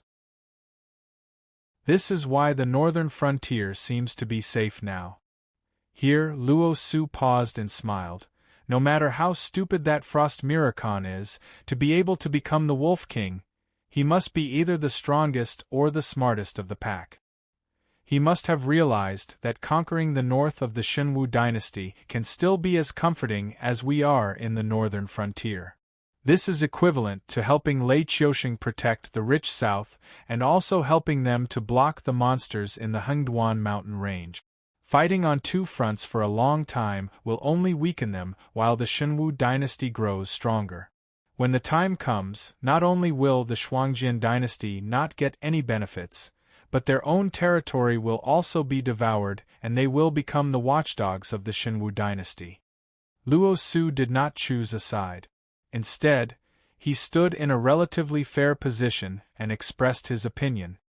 So, however, Li Zhong frowned slightly and asked in confusion, "The barbarians of the Reflection Frost dynasty don't want to exterminate us. Instead, they want us to become like crops in their field. Every year, they'll come and plunder us, but they want us to continue developing? This is the wisdom of the Wolf King." Luo Su nodded slightly and sneered. "Lei Qiusheng can't wait for the Shuangjian dynasty to conquer the north, but Frost Mirror Khan won't agree. This war is inevitable, but we won't lose from the beginning. Because even if we lose, we will only suffer losses, but we won't perish because of this. Even if Lei Qiusheng interrogates us, the Shuangjian barbarian will most likely stand on our side and send troops to attack the Shenwu dynasty's borders. They will become our protectors. Li Zhong pondered for a moment. Finally, the tangled mess in his mind was completely unraveled. He sneered. How can there be such a good thing? With Li Zhong's wisdom, he had figured out the cause and effect. The Shenwu dynasty wanted to use the barbarians to destroy them. Even if they couldn't, they wanted to hit them as hard as possible and make the northern frontier weaker than the south. However, Frost Mirror Khan was obviously not a brute. Not only did he not want to fall into Lei Qiusheng's trap, but he also wanted to take advantage of Lei Qiusheng and take control of the northern frontier, which nominally belonged to the Shenwu dynasty. However, no matter what the two emperors were scheming, the northern region seemed to be the weaker party in their eyes. They deserved to be schemed against, and even eaten into their stomach. From the beginning to the end, the two emperors had never taken the northern region seriously. They thought that the northern region was only qualified to be eaten alive. Although Li Zhong was not the actual ruler of the northern frontier, as the king of the northern frontier, Li Zhong still had his dignity. Moreover, Li Zhong himself was a talented national scholar. Although the northern frontier was not as strong as the Shenwu dynasty, there was no mess to clean up. All in all, they were on par with each other. If Lei Qiusheng still took control of the northern frontier, he would probably go back and hang himself with a white silk. Indeed, it's not that easy. Finally, Lin Yuan, who had been silent with his eyes closed, opened his mouth. Only then did everyone realize that the Black Water Dragon King had been listening to their opinions instead of sleeping on the soft cushion. According to the original plan, we'll leave the barbarians alone. We'll let them win all the way, but don't let them taste the sweetness. We'll even let them think that the northern frontier is really weak and easy to bully. We'll whet their appetite and let them go deep into the hinterland of the northern frontier. Then, we'll let Li Zhongxing send out the main forces to eat up all the barbarians who dare to step into our territory. Lin Yuan opened his different-colored eyes and glanced coldly at Luo Su. He said in a cold voice, "Mobilize your Imperial Guard. If more than 2,000 barbarians escape, you and Li Zhongxing can just wait to die." "Yes." Luo Su stood up, cupped his fists at Lin Yuan, and strode out of the meeting hall. As someone who treated Lin Yuan as a life-saving medicine, Luo Su could clearly feel Lin Yuan's will. This Dragon King, who had dealt with all changes by sticking to the status quo and only set out for war when everything was ready. Moreover, he wanted to eat up the entire north in one go, was really angry this time. Chapter 485. And you, Sherdong. Lin Yuan's gaze shifted again, his killing intent raging as he coldly said, "Tell those little bastards under you that after the main forces of the barbarians are defeated, it will be your turn to reap the fruits of the battle. If you can't wipe out those defeated and deserters, you'll have a taste of your own medicine. This king won't take your life or disband the association of the Demon Emperor, but don't even think about messing with Luo Su in the future. Just be his lackey." "Yes, sir." Sherdong shuddered, and his expression suddenly became serious. As an official in the prosperous northern frontier, even the most strong-willed person would inevitably make mistakes. Even if they didn't dare to touch the fat meat that belonged to His Excellency the Dragon King, it wouldn't be a problem for them to suck the oil off their hands. However, these were things that could be used against them, and they were in the hands of the embroidered uniform guards and the association of the Demon Emperor. Therefore, once Sherdong and Luo Su fell out, these northern frontier officials would have no choice but to take sides and express their support. When the time came, both sides would throw out the dirty information in their hands, and it was hard to say how many people in the northern frontier would lose their heads. During this period of time, he had been fighting openly and covertly with Luo Su. For example, in order to monopolize the credit for suppressing the aristocratic families, He couldn't even share the information in his hands with Luo Su. This caused Luo Su to resort to many dirty and underhanded methods, causing the reputation of the embroidered uniform guards to worsen. Although it was to his liking, this Dragon King was clearly unhappy. Li Zhong. After Shi Dong also bid farewell and left, Lin Yuan's gaze fell on Li Zhong. Yes, sir. Li Zhong quickly lowered his head, not daring to look Lin Yuan in the eye. This was because he suddenly realized he had made a huge mistake. Although this mistake was something to be happy about for most rulers, it was clearly impossible for such a good opportunity to fall from the sky. However, because of the matter with the barbarians, he had neglected the great situation on the battlefield and ruined the arrangements Lin Yuan had painstakingly made. Whether there would be another such opportunity in the future was not even up to Lin Yuan and him to decide. This king scrammed to the side and faced the wall. This king finds you an eyesore. As expected, after Li Zhong agreed, Lin Yuan's roar suddenly sounded. Li Zhong shrunk his neck and obediently walked to the wall. After the evil fire in his heart had mostly dissipated, Lin Yuan cast his gaze on Zhang Xiu's face that was covered in black scales. Zhang Xiu also stood up straight and looked at Lin Yuan with a face full of anticipation. After all, he was a newly surrendered general who had just joined Lin Yuan's side. He did not have any contributions to the northern frontier. Moreover, the small actions he had taken to protect the development of the northern frontier were firstly for his own selfish reasons, and secondly, it was not convenient to talk about them. Therefore, Zhang Xiu believed that as long as he became one of the meritorious officials of the northern frontier, he could at least guarantee his future position, even if these old subordinates did not reject him. Go look for Gao Buzhen. He will arrange for you to go to the south. Lin Yuan's heterochromatic eyes overflowed with a cold light as he said in an incomparably ruthless manner, "Since that old thing Lei Qiusheng dared to do such a thing, then no wonder this king wants to do the same. I believe that with your understanding of the South, you can better arrange for those evil cultists and know where to use them to cause the greatest damage." Evil? Yes. Zhang Xiu's expression changed slightly, and he almost cursed out loud, but he quickly adjusted his posture. What kind of monsters were these two people that he had been serving ever since he had hidden his identity? One did not hesitate to sacrifice his territory in the north and his own face to brazenly lead the barbarians of the Shuangjin dynasty to invade. The other made corresponding arrangements in the south, preparing to lead the evil cultists who had been expelled to the isolated islands overseas with great difficulty back to the mainland. After all, although the north was vast, it was mostly mountainous, and there were not many places suitable for horses to run and raise. Even if the barbarians took over the north, when they realized that this meat was of little value, they would naturally withdraw from the north. At that time, whether or not they could retreat unscathed would depend on the recovery of the Shenwu dynasty. But those evil cultists? They were like weeds.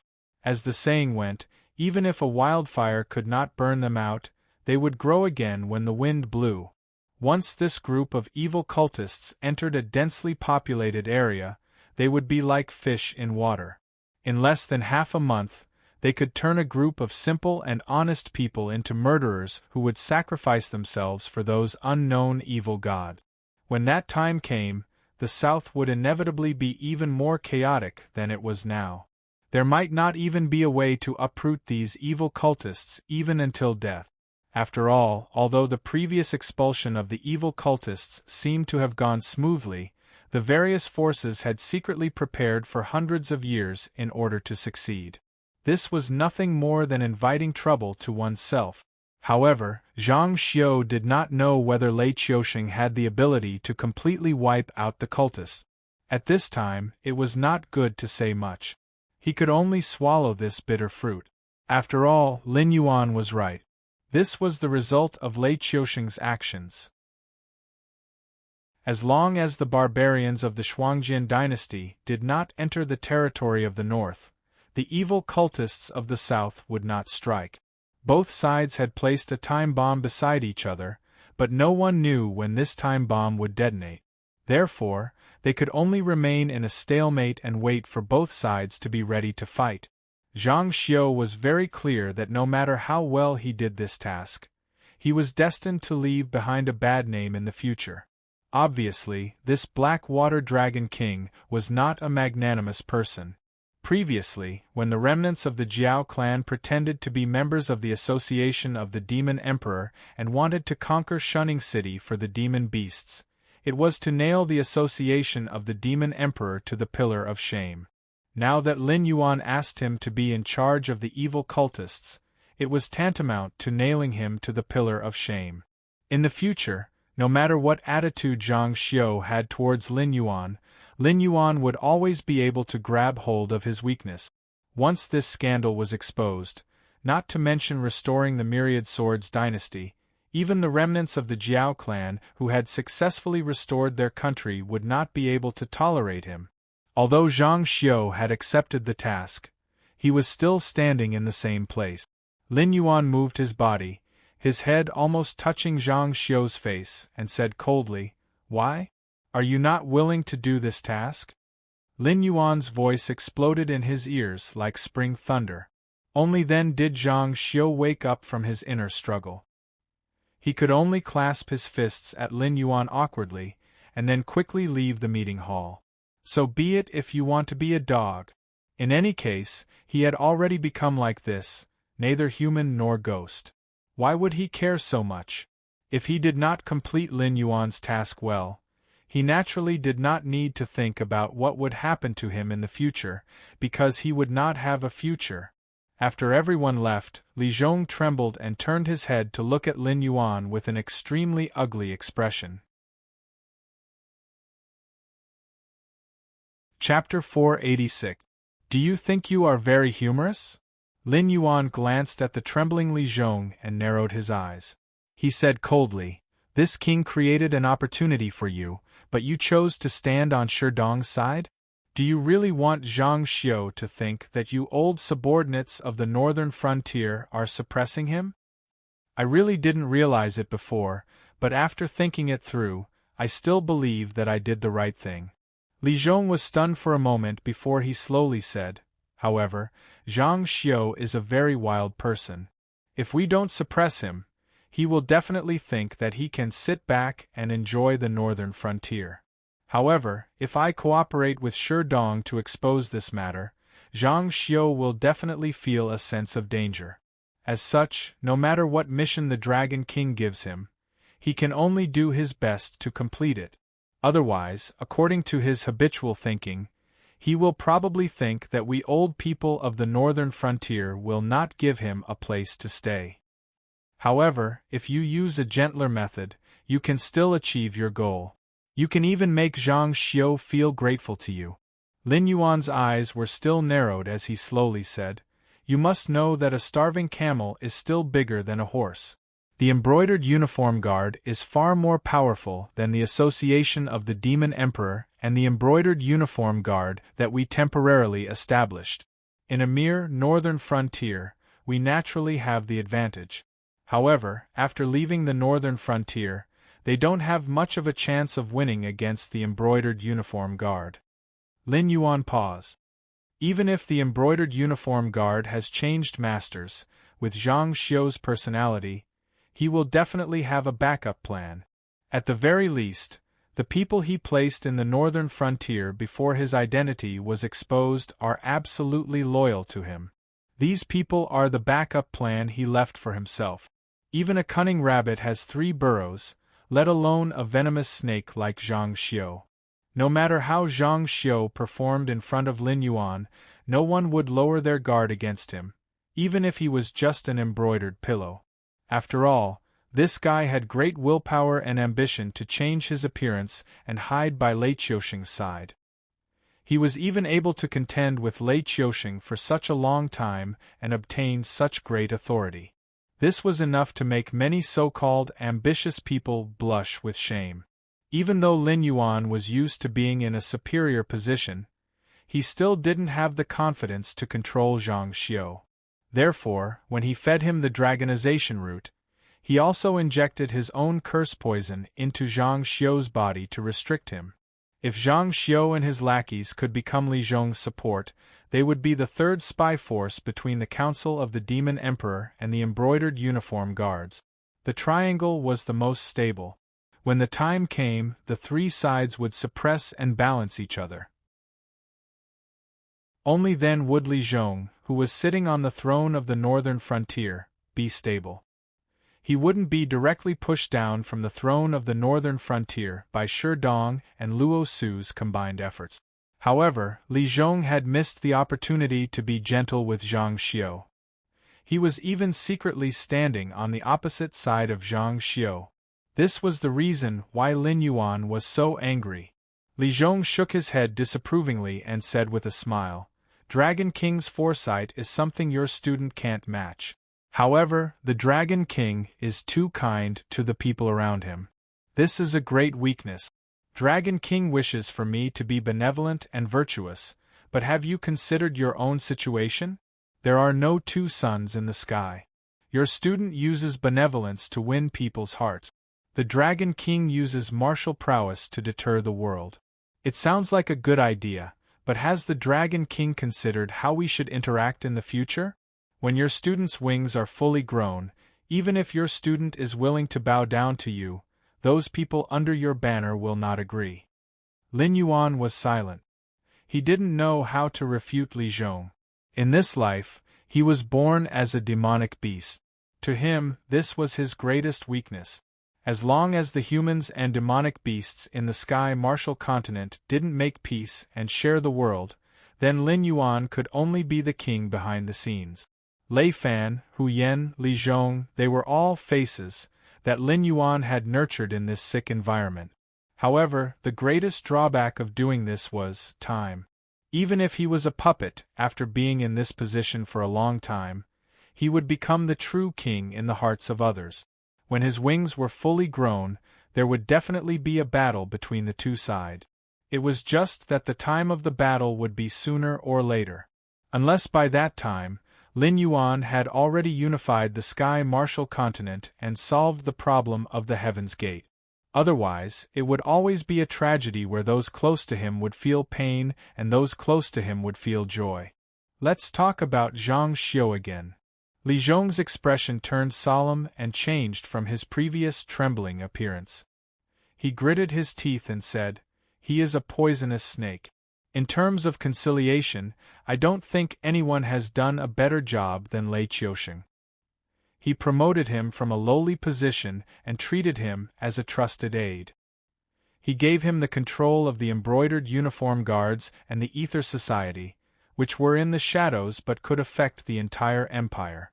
However, what was the result? Has Zhang Xiu ever been loyal to Lei Qiusheng?"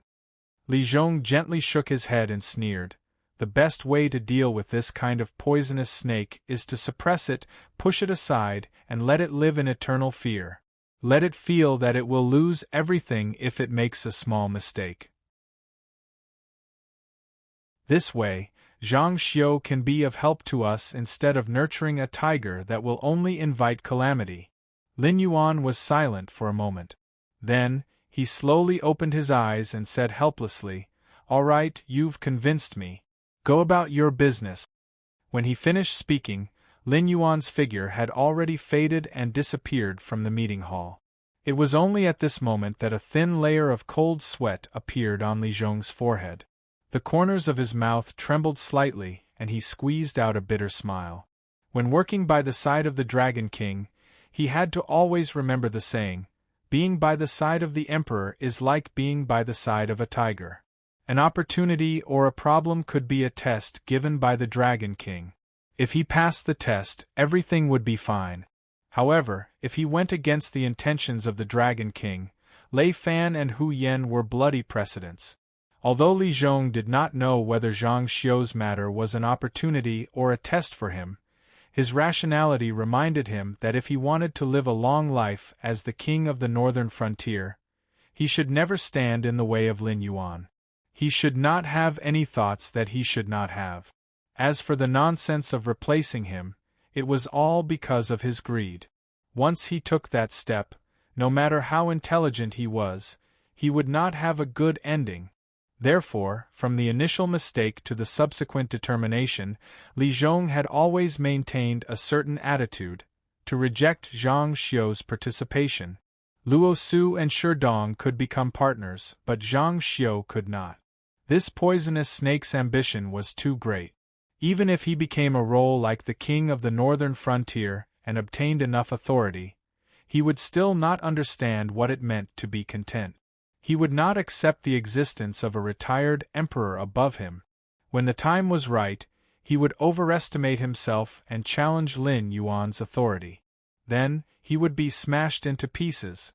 Being associated with such a person, even if he did not participate in some matters, the best outcome would be to be implicated.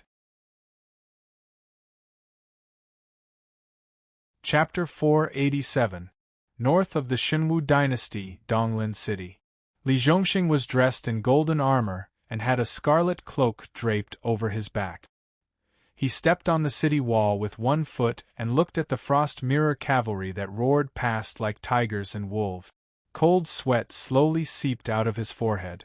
These Shuangjian barbarian soldiers had changed their previous style of destroying everything they passed by and marched uniformly toward the northern frontier. It was as if Donglin City and other cities that still belonged to the Xinwu dynasty did not exist. They did not even pretend to attack. They even took a detour around the almost defenseless farms and villages outside the city. Seeing this scene, Li Zhongxing's hope for that man was once again shattered. The Shuangjian barbarian soldiers' style of action was obviously because they had reached an agreement with some people from the Xinwu dynasty. Their only goal this time was the northern frontier. Although that person was trying his best to protect the cities and people in the north, he did not seem to know that the Shuangjian barbarian soldiers loved to repeat their actions and did not hesitate to push the entire north into a pit of fire. After struggling for a while, he finally sighed faintly and said in a clear voice, "The craftsmen and materials prepared by your highness have already entered Donglin City, right?" "Yes. Although we're not sure when the barbarians will come, it's better to be prepared than to be suddenly attacked." When the higher-ups made the decision, they had already put it into action. 60% of the craftsmen and all the materials have now been transported to Donglin City and the nearby cities. Although the number of craftsmen did not meet the requirements, we can still complete the project on time by putting some of our soldiers into the construction of the Great Wall project. Standing next to Li Zhongxing was a middle-aged warlord who was as burly as a bear. He was also dressed in golden armor, but there was more worry in his eyes than Li Zhongxing's. Obviously, he had not been baptized by the flames of war and was very nervous in the face of such a battle. Pa. Li Zhongxing gently patted the general's shoulder and said with a chuckle, "There's nothing to be nervous about. Don't be fooled by how arrogant these barbarians are now. Once our plan is carried out step by step, they'll have to leave all their men and horses behind in the north. Are you afraid of a group of people who are about to die?" He remembered the middle-aged general's name, Qiao Yu. Although his surname was Qiao, he had nothing to do with the Qiao family of the northern frontier. He was a true civilian of the northern frontier, and his ancestors had all been honest farmers for 10 generations. Although he was fortunate enough to be selected as one of the first students of the Northern Frontier Academy, Li Zhongxing had been a lecturer at the Northern Frontier Academy for 2 days, so he had a deep impression of this ridiculously sturdy fellow. However, they encountered such a large-scale war before they even graduated. It even involved 2 dynasties. Nobody knew if it was a blessing or a curse for the first batch of students. Just then, a white carrier pigeon descended from the sky and landed accurately on Li Zhongxing's shoulder. Li Zhongxing first took off a small cloth bag from his waist and fed the carrier pigeon a piece of jerky. Then, he reached out to take off the small wooden bucket tied to the carrier pigeon's leg, removed the cork, and poured out the letter inside. After glancing at the numbers on the letter, his face turned gloomier. According to the information sent back by the members of the Association of the Demon Emperor from the front lines, there were as many as 500,000 barbarians invading the north this time. It was said that Shuang Jianhan's 13th son had entered the northern frontier some time ago and lost contact with the Shuangjin dynasty's army. Therefore, Shuang Jianhan had even sent out 3 Blood Liao Knights to join this expedition, saying that they would find his son even if they had to dig 3 feet into the ground. In addition to the barbarians who had entered the northern territory, there were also 700,000 barbarian soldiers who had crossed the Wei River from the source where the river flowed gently. They were now heading straight for the central plains of the Shenwu dynasty. Although these barbarians had verbally reached an agreement with the Shenwu dynasty, they obviously had no intention of letting go of the rich south after entering the pass. Li Zhongxing pondered for a moment before taking a pen and paper from a guard and writing, "The barbarians' movements are of utmost importance. You must send someone to follow the barbarian cavalry and report the situation every 30 minutes.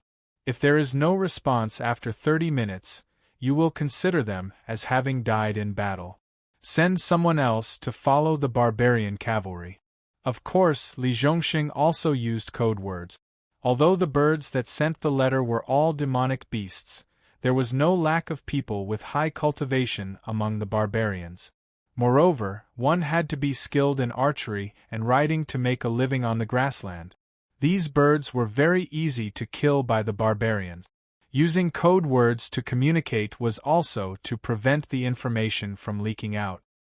He threw the order back into the small wooden bucket and tied it to the carrier pigeon's leg. With a light shake of his shoulder, the carrier pigeon suddenly flew into the sky. Li Zhongxing measured the situation on the city wall for a moment, then pointed to the west and said in a deep voice, "Although these barbarians won't act until they see the hare, it'll be difficult for them to continue chasing if they don't get any benefits. We have to stimulate their courage." As soon as he finished speaking, Qiao Yu, who was beside him, took a deep breath and growled, "Martially, the troops in Donglin City are ready. As soon as you give the order, we'll take a shortcut and run in front of the barbarians. We'll King ambush them first." Smack!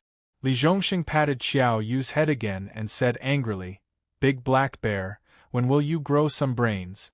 What are our identities now? We're the generals guarding the city of the Shenwu dynasty. If we run to the front and ambush these barbarians, won't we ruin the Dragon King's plans if they come around and stop chasing us?" Then, Qiao Yu's face froze and he asked carefully. Li Zhongxing shook the scarlet cape behind him and sneered, "We'll go out and scout. We'll wipe out small groups of barbarians when we encounter them. After making sure that there are no barbarian cavalry nearby, we'll let the craftsmen and brothers come out to work. A bunch of ignorant fools. Do you think you can escape unscathed after entering my territory?" Li Zhongxing had seen the horror of cement with his own eyes. A bag of powder-like substance was turned into moldable paste with water. After being molded and air-dried for about 10 minutes, it immediately became a hard stone that was invulnerable to weapons, water, and fire.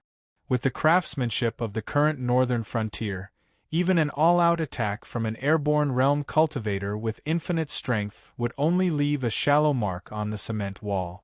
With this divine item in hand, Li Zhongxing was confident that he could build a high wall that would make the barbarians despair at first sight within 5 days as long as no one interfered. Qiao Yu scratched his head in confusion and said, "But isn't this our job to begin with? Martially, you said that we need to stimulate the courage of these barbarians. Do you think we'll just let them ride on their horses like this?"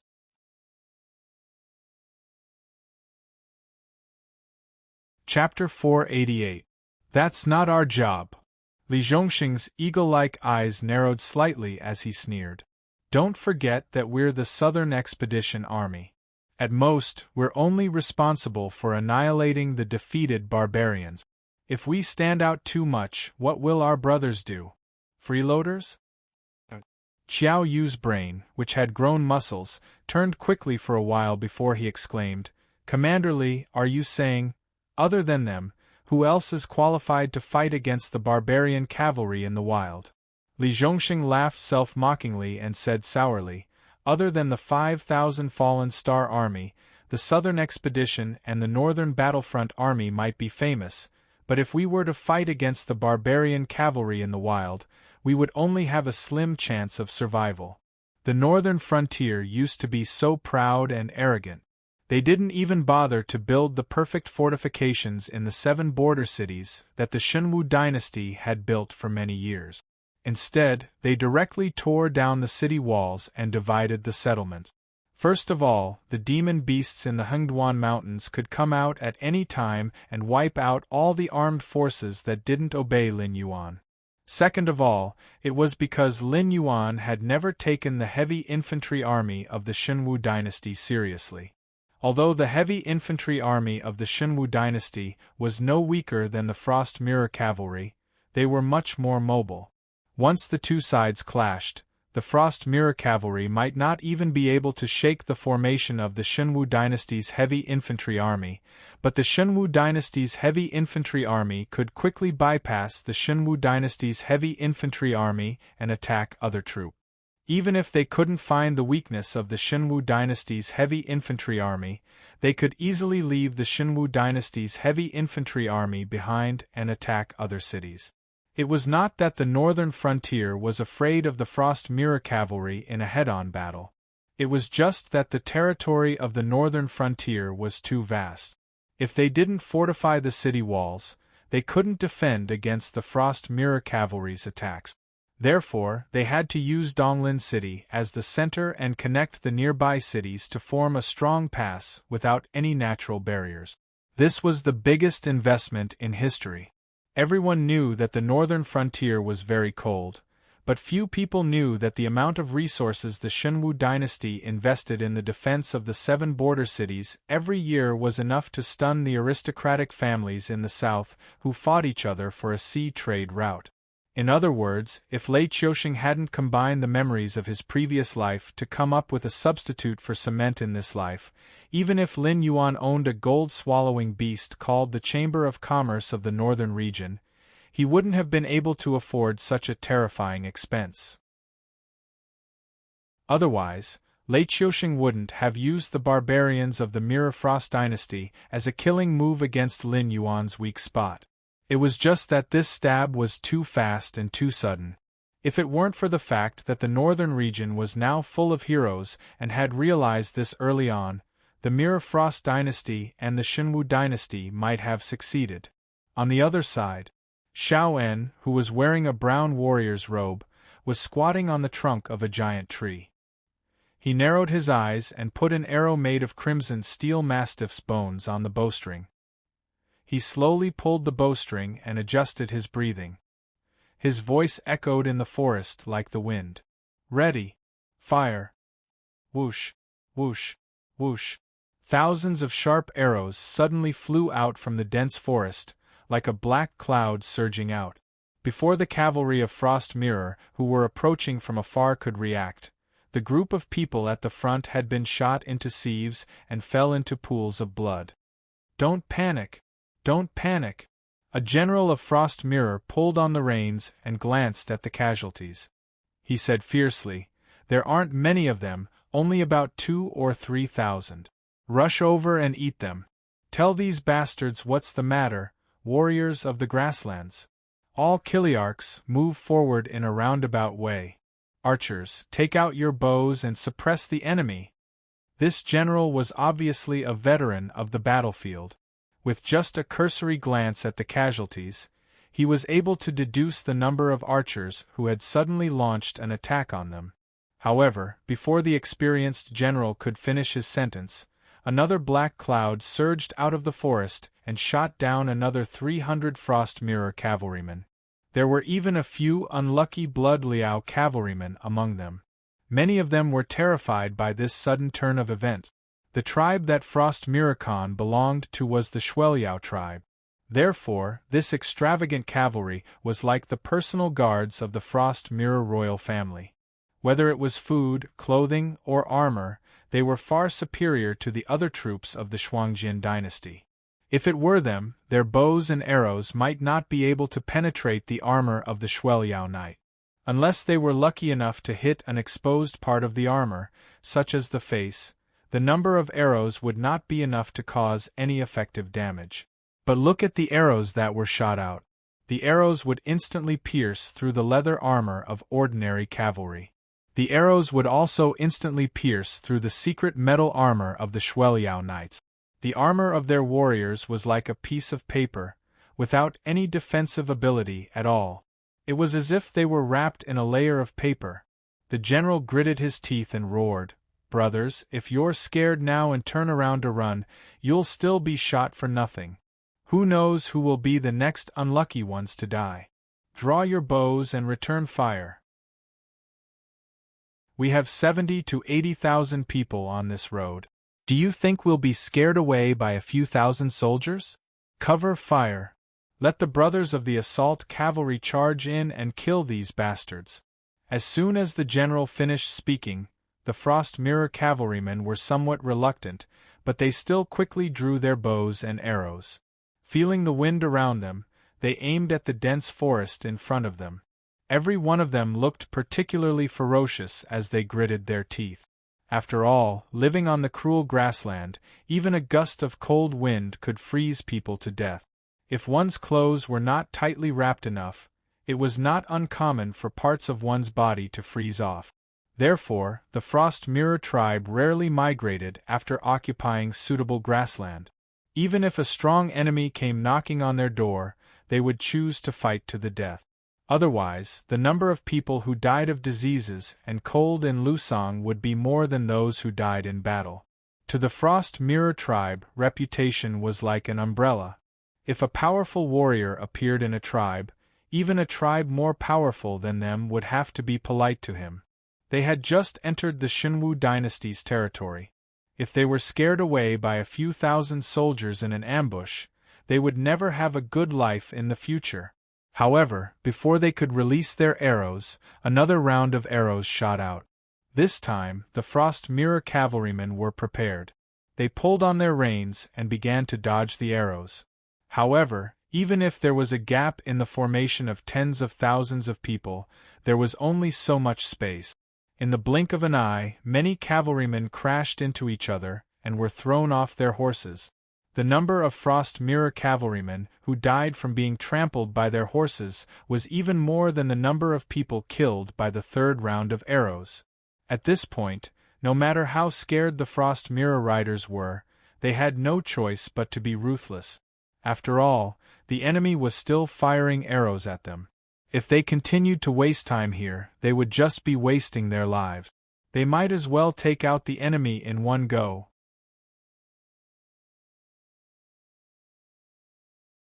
Chapter 489. It's about time. Retreat. Sean tilted his head to the side and nimbly leaped onto another tree trunk. The rest of the tree elves also followed suit and began to retreat. After all, they could see that the barbarians had been instigated to the point that they were filled with anger. If they continued to stay here, they would only end up being annihilated by the barbarians' arrows and cavalry charges. After going deep into the forest for a while, the tree elves mounted the 9-colored deer that had been waiting for them and galloped into the depths of the forest with great familiarity. On the other side, the Frost Mirror cavalry finally reorganized their formation. They drew their bowstrings and fired their first volley of arrows at their targets in the distance. However, most of their arrows were scattered on the ground. Let alone their targets, they didn't even make it into the forest in front of them. A group of mounted archers who were good at controlling their lines immediately flushed red. They looked at their companions, not knowing what to do. It wasn't that they weren't good at shooting. It was just that their equipment wasn't on the same level at all. The compound bows in the tree elves' hands were new equipment developed by Lin Yuan's subordinate. Whether it was the range or the speed of their arrows, they were more than 10 times faster than the previous crossbows. Each compound bow could be sold for at least 10,000 gold on the black market. The Frost Mirror cavalry shot back according to their experience. Naturally, they wouldn't be able to reach the enemy's firing positions. Fortunately, they were all professional soldiers. It didn't take long for the entire formation to move quickly and approach the forest. However, when the Frost Mirror cavalry charged into the forest, they realized that the bastards who ambushed them had long fled. The arrows they shot into the forest to protect the cavalry unit were everywhere. However, not a single drop of blood could be seen. It was obvious that the enemy had retreated before they could launch an effective counterattack. The leader of the Frost Mirror cavalry had a gloomy expression. He said fiercely, "Brothers, do you see that? There are only a few thousand of you, and you're already making us cower like quails. If you continue with this attitude, none of us will end well. Now, everyone, listen up. Full speed ahead. Catch up to those bastards who dared to go against us, and wash away our shame with their blood. Wash away our shame. Kill." The surrounding Frost Mirror cavalrymen also roared in unison. They knew that they had come to the northern frontier mainly to find the 13th prince and loot some good stuff from the northern frontier. Shuang Jianhan had no intention of offending the northern frontier at all. Therefore, since they had divided their forces, they had to ensure that their mission was completed properly. Otherwise, everyone would be implicated when they returned, and no one would end up well. If these people who challenged the dignity of the Shuangjian dynasty didn't die, they would be nailed to the pillar of shame. After all, a war couldn't be easily started.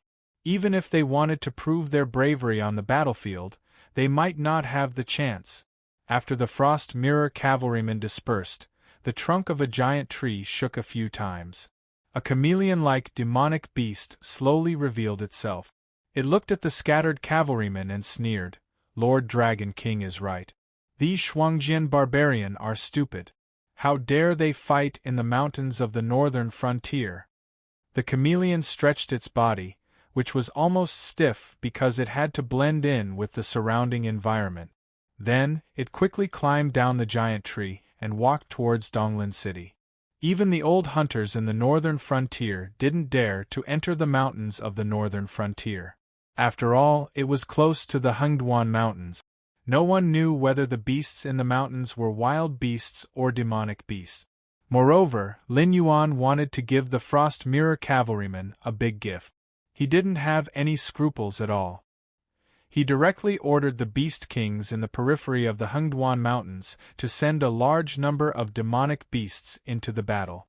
Even in the forest near Donglin City, which was far from the Hengduan Mountains, there were no less than 10,000 demonic beasts hibernating. It was one thing for demonic beasts to come out of the mountains to attack humans, but it was another thing for humans to encounter demonic beasts in the mountains. Moreover, the northern frontier was extremely sensitive right now. The Shenwu dynasty couldn't control this place at all. Lin Yuan was also in cahoots with the demonic beast. If the Frost Mirror cavalrymen encountered demi-humans or demonic beasts, even if they died, they would die in vain. No one would stand up for them. They wouldn't even get an explanation. "Who asked you bunch of reckless barbarians to chase into the territory of the demonic beasts?" In the northern frontier prince's mansion, Li Zhong, who was dealing with the reports that had been sent to him, suddenly had his eyes light up. He picked up the report from Donglin City. 1.2 million Frost Mirror cavalrymen had entered the hinterland of the Shenwu dynasty. Almost 1/10 of the Shuangjian dynasty's army had been mobilized. More importantly, 700,000 Frost Mirror cavalrymen had crossed the Wei River and headed for the central plains of the Shenwu dynasty. This was the best news he had received today. After all, the Shenwu dynasty's army and the Shuangjian dynasty's army had reached a tacit agreement to let them pass. If the barbarians had charged into the northern frontier, no one would have said anything. But now, even more barbarians had displayed their usual attitude and attacked the central plains of the Shenwu dynasty on a large scale. Based on the supervision of the Shenwu dynasty in the northern frontier, It would be difficult for the Central Plains to mobilize enough troops to deal with the 700,000 Frost Mirror cavalrymen in a short time, even though Shen Lin Jun was on his way north. Unless Lei Qiusheng had withdrawn his army from the northern frontier. He had even given up on the source of the Wei River and defended the Central Plains to the death. Haha, you've been hunting geese all day. You've finally let the geese peck your eyes. Li Zhong stood up and knocked on the table twice. A moment later, a member of the Association of the Demon Emperor wearing a black robe and a Qianhu of the embroidered uniform guards wearing a white Kirin suit walked into the office at the same time. The two of them looked at each other and snorted in unison, revealing looks of disdain. Yu Tong, mobilize the forces of the Association of the Demon Emperor in the Central Plains. You must spread the news that the Shuangjian barbarian has been released by the Xinwu dynasty's border army to all the cities in the Central Plains before the 700,000 Frost Mirror cavalrymen start their slaughter. When the time comes, public opinion will explode. If the Xinwu dynasty's border army doesn't do anything, these soldiers guarding the border can only atone for their crimes with their lives. With a glint in his eyes, Li Zhong took off a jade pendant from his waist and handed it to Yu Tong as he calmly instructed.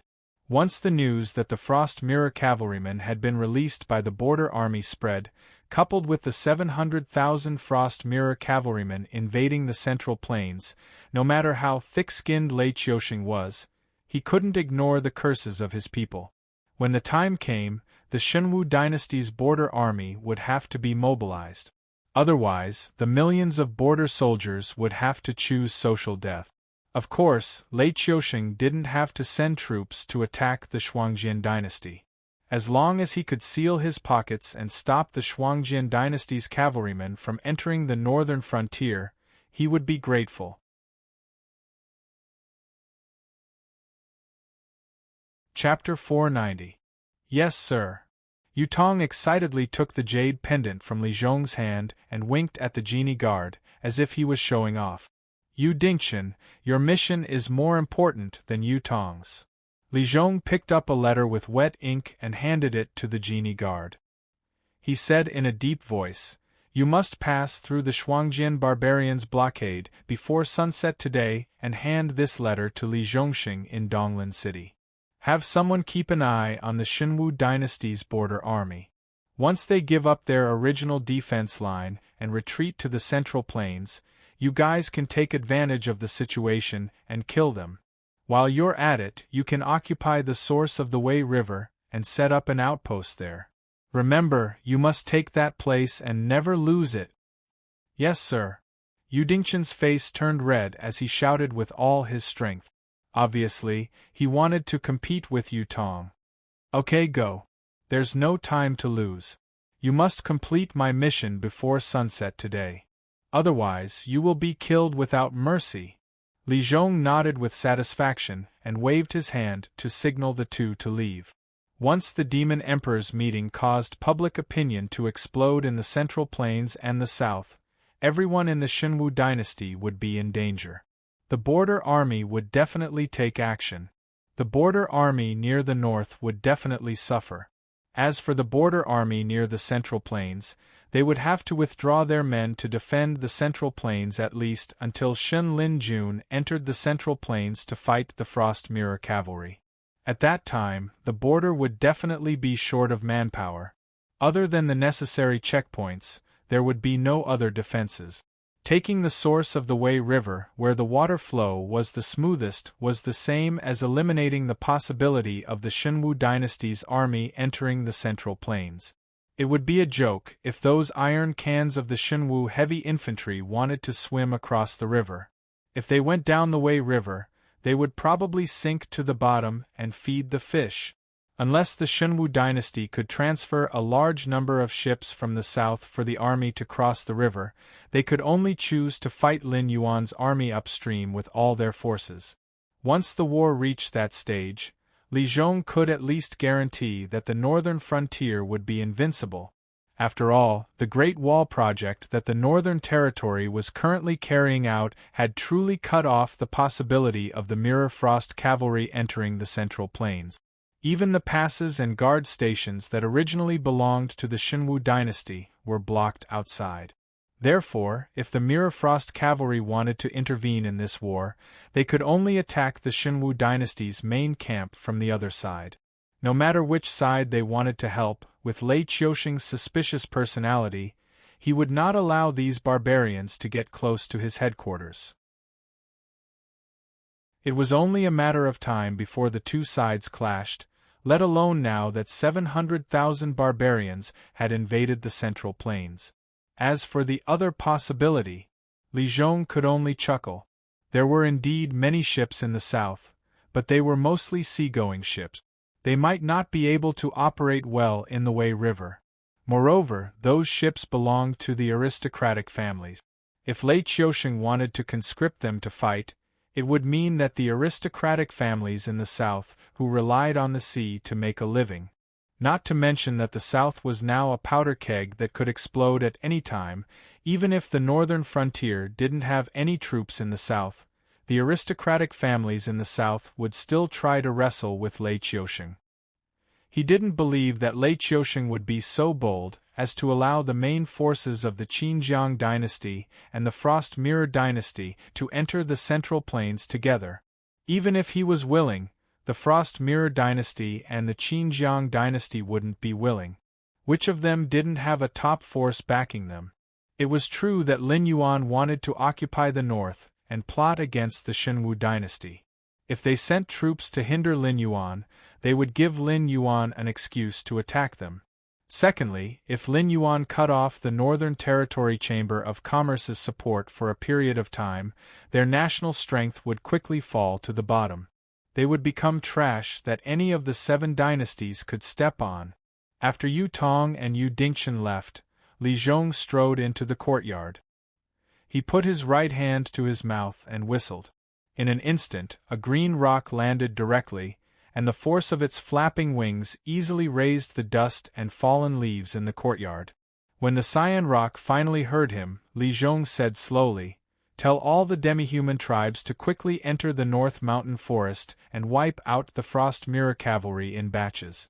5 days. We need to delay them for at least 5 days. When the time comes, whether we continue to fight or retreat, it will be up to the tribal chiefs to decide. As for the Hengduan mountain range, we don't need you to send troops to help us directly.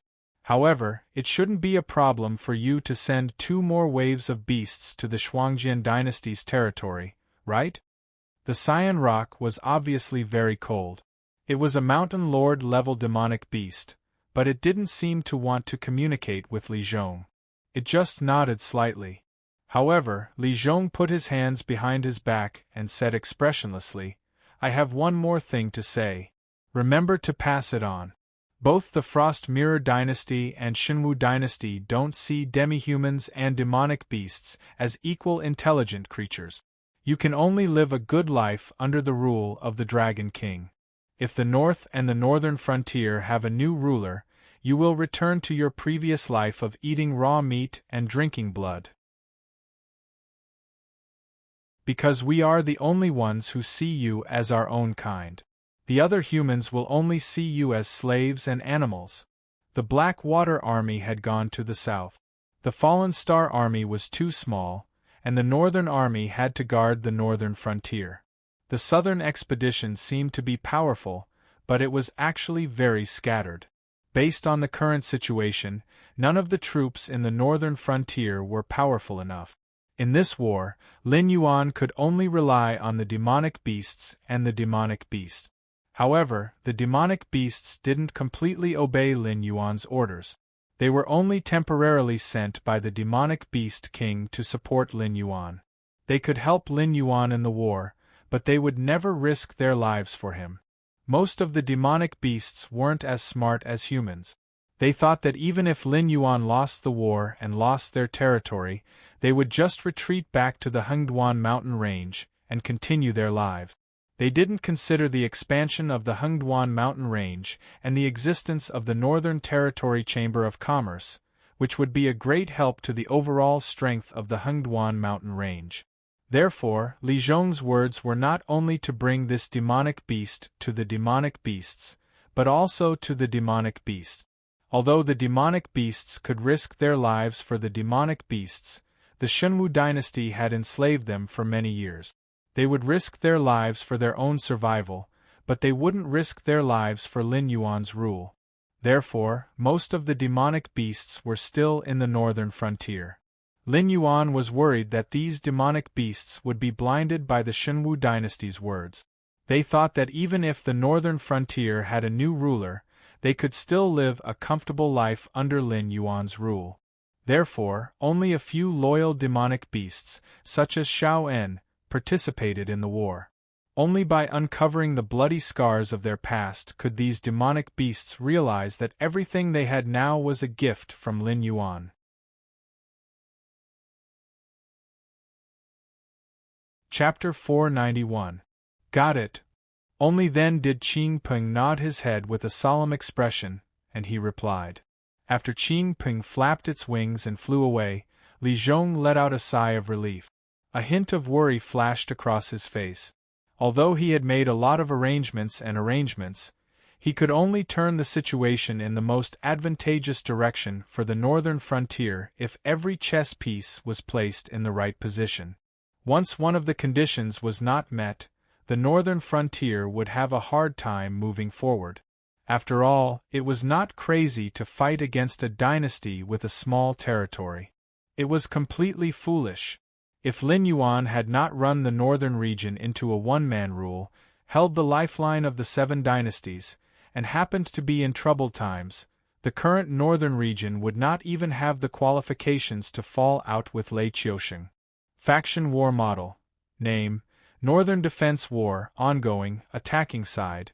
Frost Mirror, Shunwu, powerful, defending side. Blackwater Dragon Palace, normal, evaluation. The host's chances of winning are not high. Please balance the combat power of both sides as soon as possible. Otherwise, there will be a danger of destruction. If the host wins this war, the host will receive 100,000 war points. If the host loses this war, the host will have to pay a few 100,000 war points. War mission. Not release. Looking at the faction war model that suddenly popped up in front of him, Lin Yuan's mouth twitched slightly. The current Shunwu dynasty, which was extremely weak, and the Shuangjian dynasty, which was not using its full strength, was still above the northern frontier. This was not out of Lin Yuan's expectations. After all, a starving camel was still bigger than a horse. If Lei Qiusheng really did not see any hope of winning, he would have dragged Lin Yuan down with him a long time ago. What made Lin Yuan gasp was that the rewards and punishments for this war far exceeded the sum of all his previous wars. Once this battle was lost, Lin Yuan would not be able to afford such a huge loss. It would be good enough if he was reduced to an ordinary black serpent by strenuous cultivation. He was afraid that he would be directly squeezed dry, and then the system would directly remove the binding with him. The most terrifying thing was that this was only the prelude to the war. The final battle between him and the Shunwu dynasty had not even begun. The generals and armies of both sides had not even clashed once. They had only been scheming against each other, and the situation had already become unsalvageable. Actually, if it were anyone else, both sides would just suffer some losses and forget about this matter. However, Lin Yuan and Lei Qiusheng were the kind of people who would rather die than lose face. Originally, it was just a few secret clashes between the two of them that caused the two of them to become really angry. It evolved into a war that even the Shuangjian dynasty was involved in today. Lin Yuan pursed his lips, but the movement of his feet had obviously sped up. The first step to balance the fighting power of both sides was to pull out the nail of the enemy in the north. With Lin Yuan's current cultivation, he had set out from the northern frontier early and arrived at Wei River City before sunset. 5,000 soldiers of the Fallen Star Army and Gao Buzhan had set up a camp 10 miles away from Wei River City. There were also 30,000 new soldiers who had been transferred from the Northern Battlefront Army to the Fallen Star Army. They all looked energetic. There were at least 2,000 or 3,000 corpses piled up outside Wei River City. Judging from the style of their armors, they obviously belonged to Shin Lin Jun. However, there was no engraving of Shin Lin on their left armors, which meant that these people were the reserves of Shin Lin Jun. They were far from the main force of Shin Lin Jun. Lin Yuan stood in the air outside the camp. In less than 3 breaths, Gao Buzhen, who was wearing a silver armor, strode over with a faint smile on his face. Fallen Star Army, Gao Buzhen. Greetings, Lord Dragon King. I can't salute you fully because of my armor. Please forgive me, Lord Dragon King. Lin Yuan nodded slightly to Gao Buzhen and asked directly, "What's the matter with those corpses outside the city? After the barbarian cavalry entered the city, I had Marshal Li lead the main force to Eastwood City. When these little bastards saw that the main force stationed outside the city had left, they felt that their chance to stir up trouble had come. They first sent more than 10,000 men out of the city to test our strength.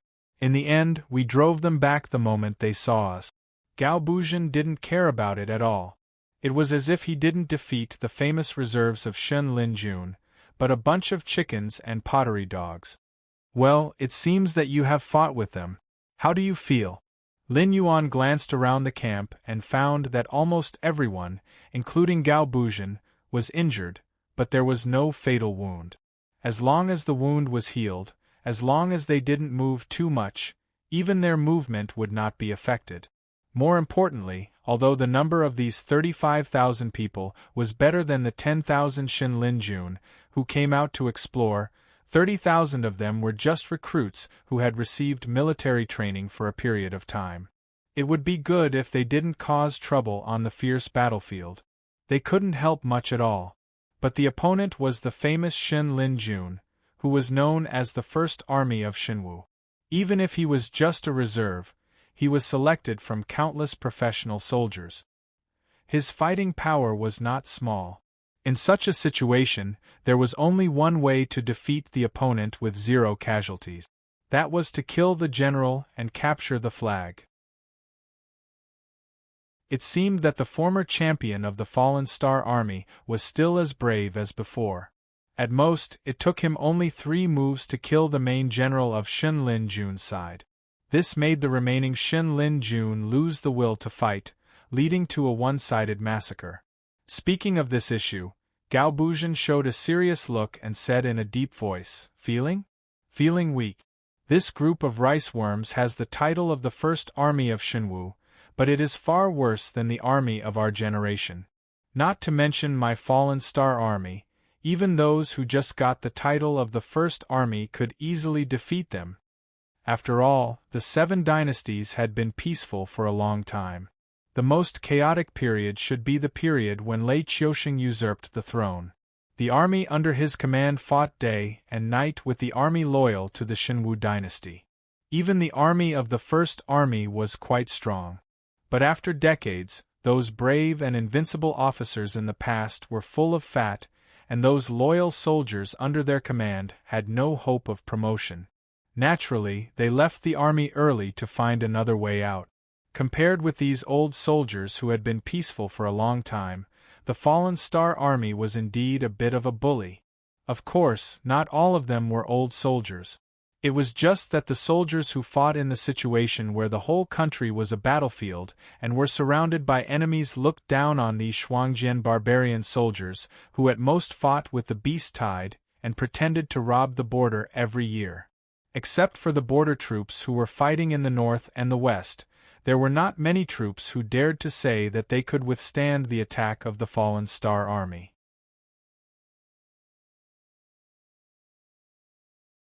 Chapter 492. Is it possible to charge down Wei River City in one round? Lin Yuan raised his eyelids and asked. Gao Chuanjin was silent for a moment before honestly shaking his head.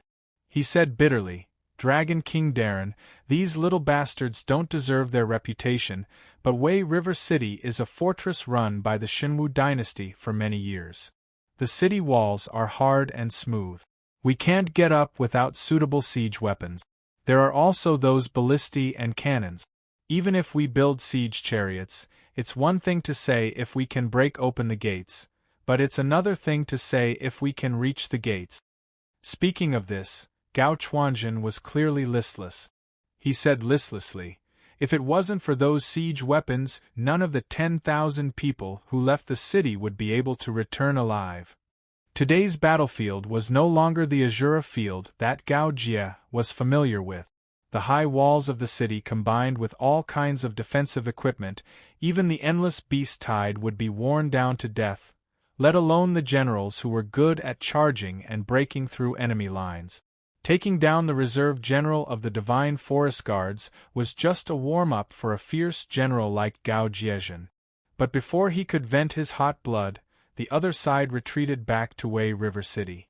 Like a turtle that had retreated back into its shell, Gao Jiezhen felt helpless despite his peerless martial prowess.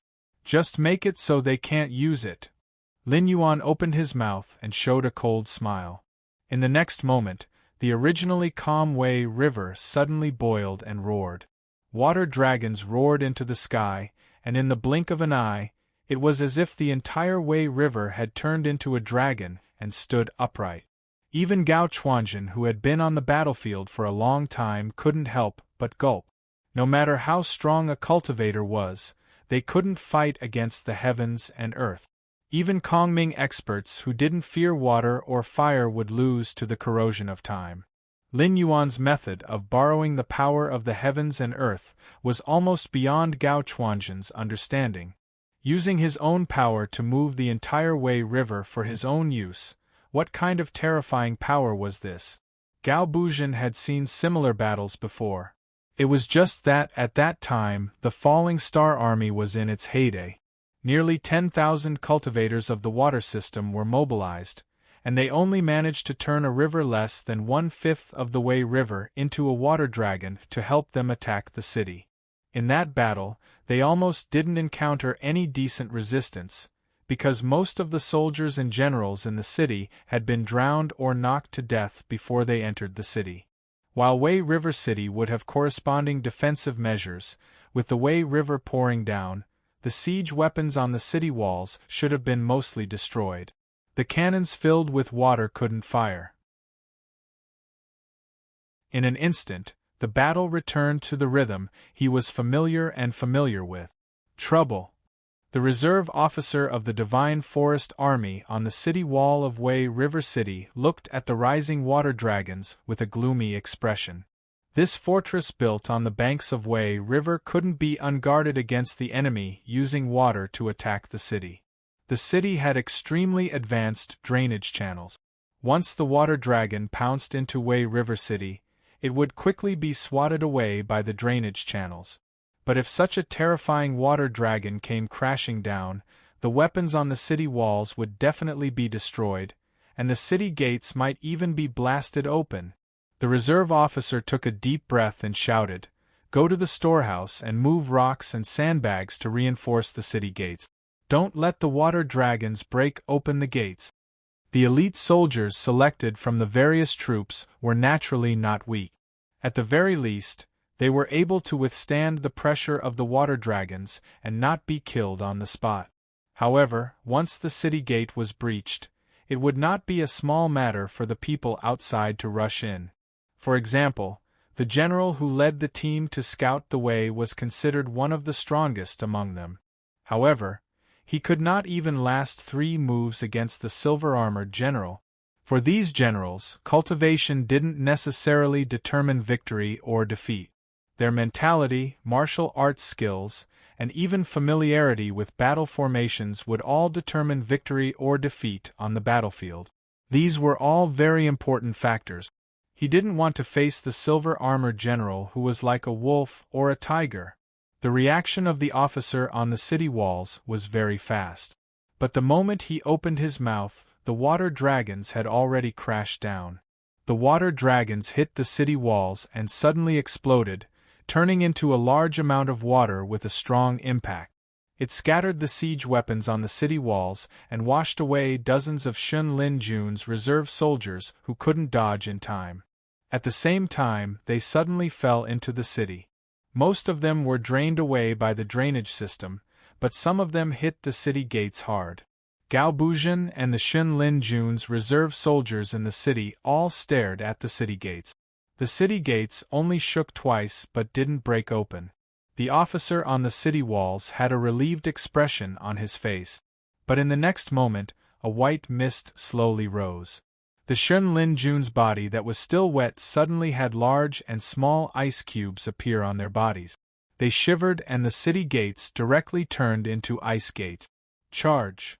Lin Yuan glanced at Gao Buzhan beside him and ordered in a low voice. Gao Buzhan was slightly startled, but he quickly recovered. Gao Buzhan, who had already engraved obedience to orders in his bones, looked at the frozen city gates and directly turned over on his horse. He squeezed the horse's belly with his legs and roared, "Charge!" The 35,000 soldiers wearing the armor of the fallen Star Army didn't hesitate. They followed closely behind Gao Buzhan and launched a charge toward Wei River City. Lin Yuan pushed back more than 10 meters. He rapped 2 huge logs with his tail and threw them toward the city gates fiercely. His speed was several times faster than the charging group of fallen Star Army. They hit the frozen city gates one after another. With 2 crisp sounds, the city gates that separated the 2 armies instantly shattered into pieces. Kill! Gao Buzhan's eyes lit up. The speed of his horse increased by 30% and rushed into Wei River City first. Gao Buzhan held an 18-foot-long mace in his hand. It was also silver-white. With just one wave, 4 Xun Lin Jun who were originally near the city gates were smashed into pieces. The 300,000 Xun Lin Jun's reserve soldiers in the city couldn't even block for a moment. They were directly knocked to the ground by the fallen Star Army. They originally hoped that the thick city gates would bring them enough protection, but the bloody reality slapped them hard in the face. The 2 officers of the Divine Forest Army took a deep breath and raised the weapons in their hands to meet Gao Jiezhen. Although they weren't as strong as Gao Buzhan in the original army, they were still very strong. Being rushed by the enemy as if they were in a no-man's land, they felt ashamed.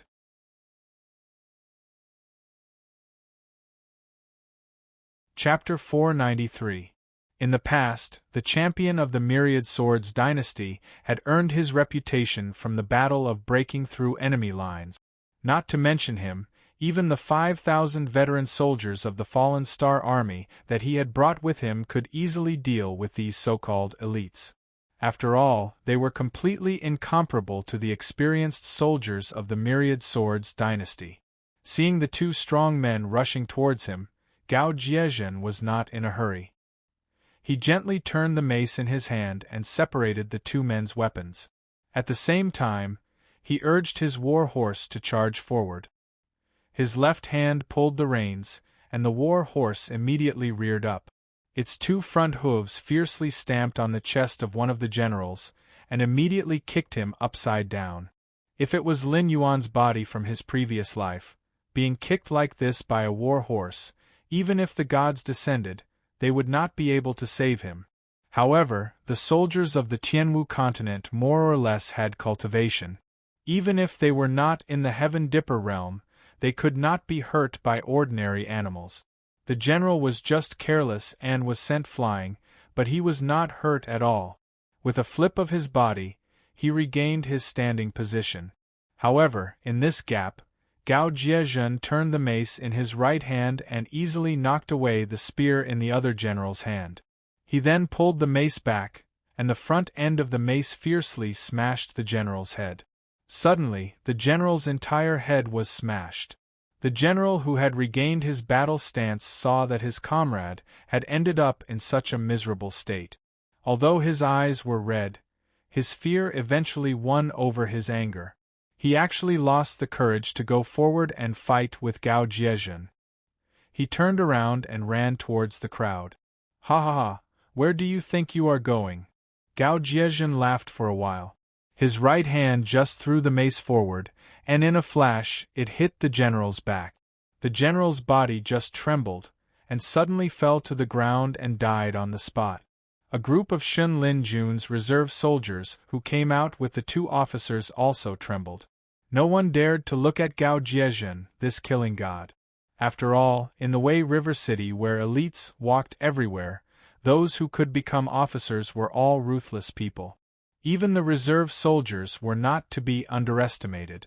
They were either king's soldiers from the original army, or they were the 1 in a million geniuses among the orphans adopted by Shun Lin Jun. If the two officers were placed in Shun Lin Jun's reserve force, they would be considered to be at the top. Even in the reserve force, they would be able to fight against 100 people. Even the generals in Shun Lin Jun's main force would not be at a disadvantage. However, at that moment the two of them did not even have a chance to fight back under the high level of force. If they were not arrogant and wanted to join Shun Lin Jun's main force as officers, they could have gotten rid of the reserve force and started as soldiers in the main force. If they could do it all over again, these people would rather be part of the main force than stay in Wei River City and face a killing god like Gao Jiezhen. Unfortunately, there was no chance to do it all over again. They would not know how much power Gao Jiezhen had exerted when he fought with them. They would not know how big the gap was between them and those soldiers who were also killed in one move. Gao Liezhen was not in a hurry to retrieve his weapon. He just shook off the yellow and white substance on his right hand and directly pulled out his sword from his waist and roared, "Brothers, teach this group of self-righteous little bastards what it means to be an elite. Kill. General Gao is invincible. Kill these little bastards." As the saying goes, a soldier is strong, but a general is strong. With such a ferocious general like Gao Jie, not to mention the 5,000 experienced veterans of the Fallen Star Army, even the 30,000 new soldiers felt their blood boiling as if they had inexhaustible strength. Their opponents, who were well matched in strength, were no different from chickens and dogs in their eyes. Therefore, their attacks were much more vicious than before. Witnessing this scene, Lin Yuan nodded slightly with a touch of relief in his eyes. In terms of individual quality, except for the 5,000 veteran soldiers of Fallen Star Army, the rest of the 30,000 soldiers were probably not as good as Shun Lin Jun's reserve force. But at this moment, the two sides could evolve from fighting back and forth to a one-sided massacre. This was the role of morale. Even between elites and trash, the biggest difference was not the quality, but whether they wanted to and dared to fight this battle. Obviously, Shun Lin Jun's reserve force, who were scared out of their wits, could not come up with a way to deal with Gao Jiezhen. Naturally, they lost their courage and changed from the initial formation to a timid look. These guys, do they have a backup plan? Lin Yuan paid attention to the movements in Wei River City and could not help narrowing his eyes slightly. In a desperate situation, human beings often made two different decisions. One was to kneel down and surrender, and the other was to fight to the death. But Shun Lin Jun's reserve force in front of him did not want to continue to be entangled with Fallen Star Army, and on the other hand, did not want to surrender. They changed from being evenly matched to a turtle tactic, constantly shrinking the line of defense. As long as they could not fight, they would not fight. Obviously, these Shun Lin Jun's reserve force had a third choice. However, a moment later, Lin Yuan was surprised to find that he didn't know what kind of materials were used to build Wei River City. His eye of God could observe Wei River City from above, but there was no way to penetrate the buildings or the ground to explore whether there was a tunnel under Wei River City that could evacuate from this place. Since he could not come up with anything real, Lin Yuan could only keep silent and not interfere with Gao Jiezhen's battle. But he already knew that it was impossible to defeat these Shun Lin Jun's reserve force in one battle. Fortunately, he had other preparations. Without the strong protection of Wei River City, even if the Shun Lin Jun's reserve force could escape to various places in the north through the secret tunnel in the city, they could only be regarded as bandits who caused chaos. They could not do anything. Thinking of this, Lin Yuan could not come up with a solution at the moment. He could only let Gao Jiezhen be the scapegoat.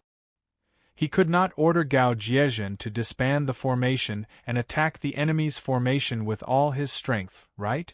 Not to mention the difference in military strength between the two sides, the military quality was even more incomparable. Once the formation was disbanded, it was not impossible for these Shen Linjun's reserve force to turn around and defeat Fallen Star Army. Lin Yuan would never make such a stupid decision. After all, Gao Jiezhen was still very useful, and in a short time, he could not mobilize other troops to support Wei River City. Once they took back this city, this nail would be nailed to death. At that time, with the protection of Wei River City's defense equipment, most of the Shunwu dynasty could pass through Wei River and come to the north by boat. Even if they came in batches, it would be a bad result that Lin Yuan could not bear.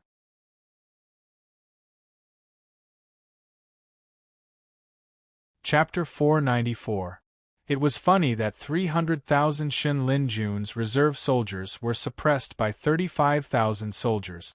No matter how many waves of counterattacks they organized, as long as they hit the 5,000 veteran soldiers of Fallen Star Army, all the attacks would be turned into nothing.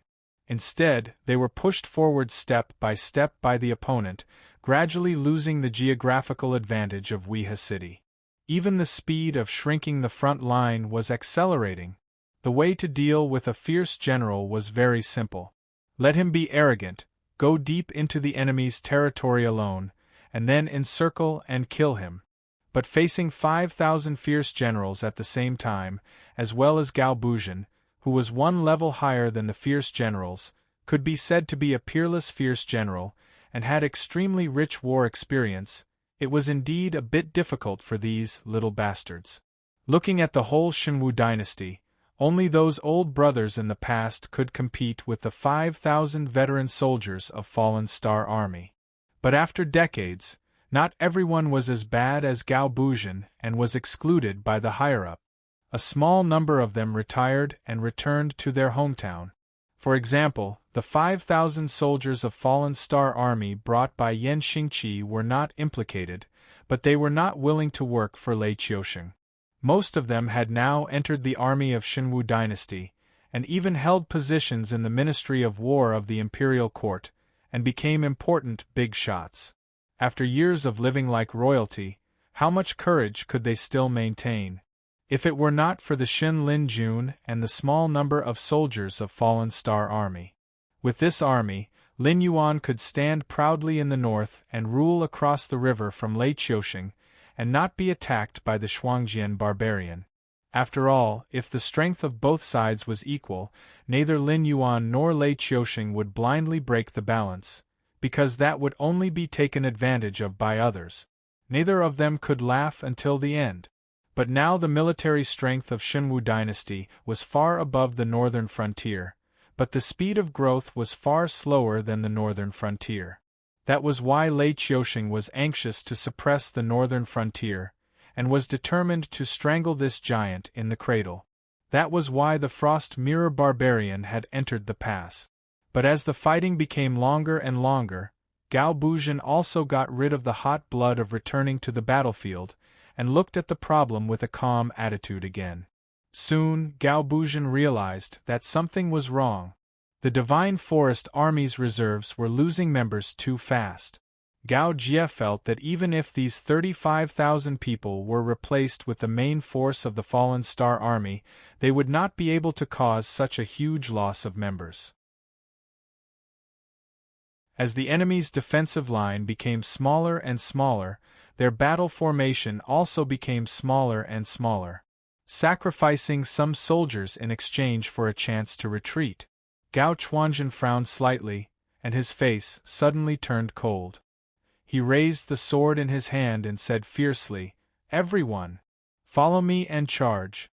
Seeing that Gao Buzhen had sped up the attack, the commander of Shen Linjun's reserve force also understood that his abnormal speed of losing soldiers didn't escape the eyes of the enemy. But soon, a determined look flashed across his face and he shouted, "This guy has found out our intention. It won't be so easy to escape. Quickly seal the tunnel and face the enemy." As the voice fell, Nearly 40% of Shen Lin-jun's reserve force in the field were defeated. The enemy only had 35,000 people, and with the loss of soldiers during the battle, it was estimated that there were less than 30,000 people left now. Even if they were all unstoppable, it was impossible for them to have such a big appetite to eat all of them. Therefore, in their initial estimation, they only needed to lose about 30,000 to 40,000 soldiers to protect most of the good seedlings and escape from here. Therefore, the outermost army formation was basically made up of old guys with inferior cultivation aptitude. They were all veterans who were willing to sacrifice themselves. But after this order was issued, the rest of the soldiers who had the chance to retreat were suddenly a little unhappy. Especially the few officers who were about to enter the tunnel, their faces were so gloomy that it was almost dripping water. The commander's face was also gloomy, and he said coldly, "If those people rush in without caring about their lives, how long can we hold on? When we enter the tunnel, we will be caught. Not only will we have no way to survive, but we will also implicate our brothers who have already escaped." In the time it took to talk, the outermost line of defense had been completely torn apart. Under the incomparable charge of Gao Buzhan, these so-called elites were just small soldiers who could kill dozens of soldiers with one strike. Seal the tunnel and prepare the camp.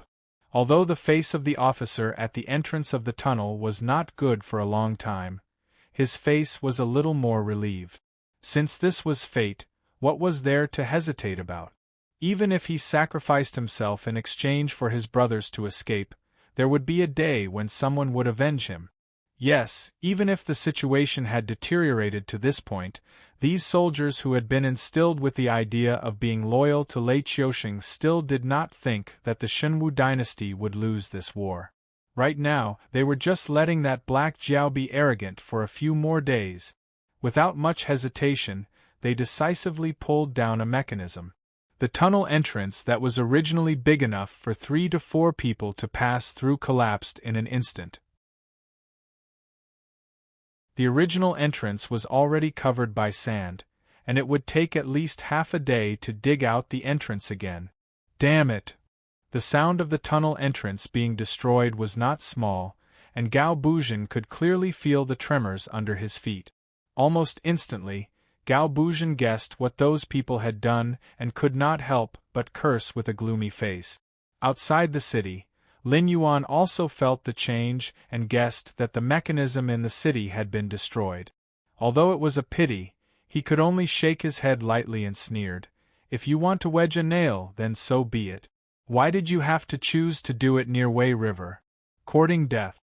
In fact, the Shenwu dynasty had never considered the hidden dangers in the north. After all, the aristocratic families in the north were generally weaker than the south, and there was also the Hengduan Mountains in the north. Therefore, the only force in the north that could threaten the Shenwu dynasty was the Frost Mirror Barbarian. Wei River City was a fortress built by Lei Qiusheng. Not only was it used as a base for Shen Lin-jun, but it could also be used as a refuge for the descendants of the Lei family. Lei Qiusheng had never thought that the situation would deteriorate to the point that Shen Lin-jun had to leave his base. He also did not expect that the Hengduan Mountains, where there were many birds and beasts, would give birth to an anomaly like Lin Yuan. He actually used his own strength to mobilize the Wei River for his own use. He also did not expect that Lin Yuan did not mobilize all of his military forces to fight against the Shuangjian barbarian when the Frost Mirror barbarian invaded. Instead, he maintained his conquest of the entire northern territory. All kinds of situations that Lei Qiusheng had never thought of piled up together led to the fall of this so-called impregnable fortress.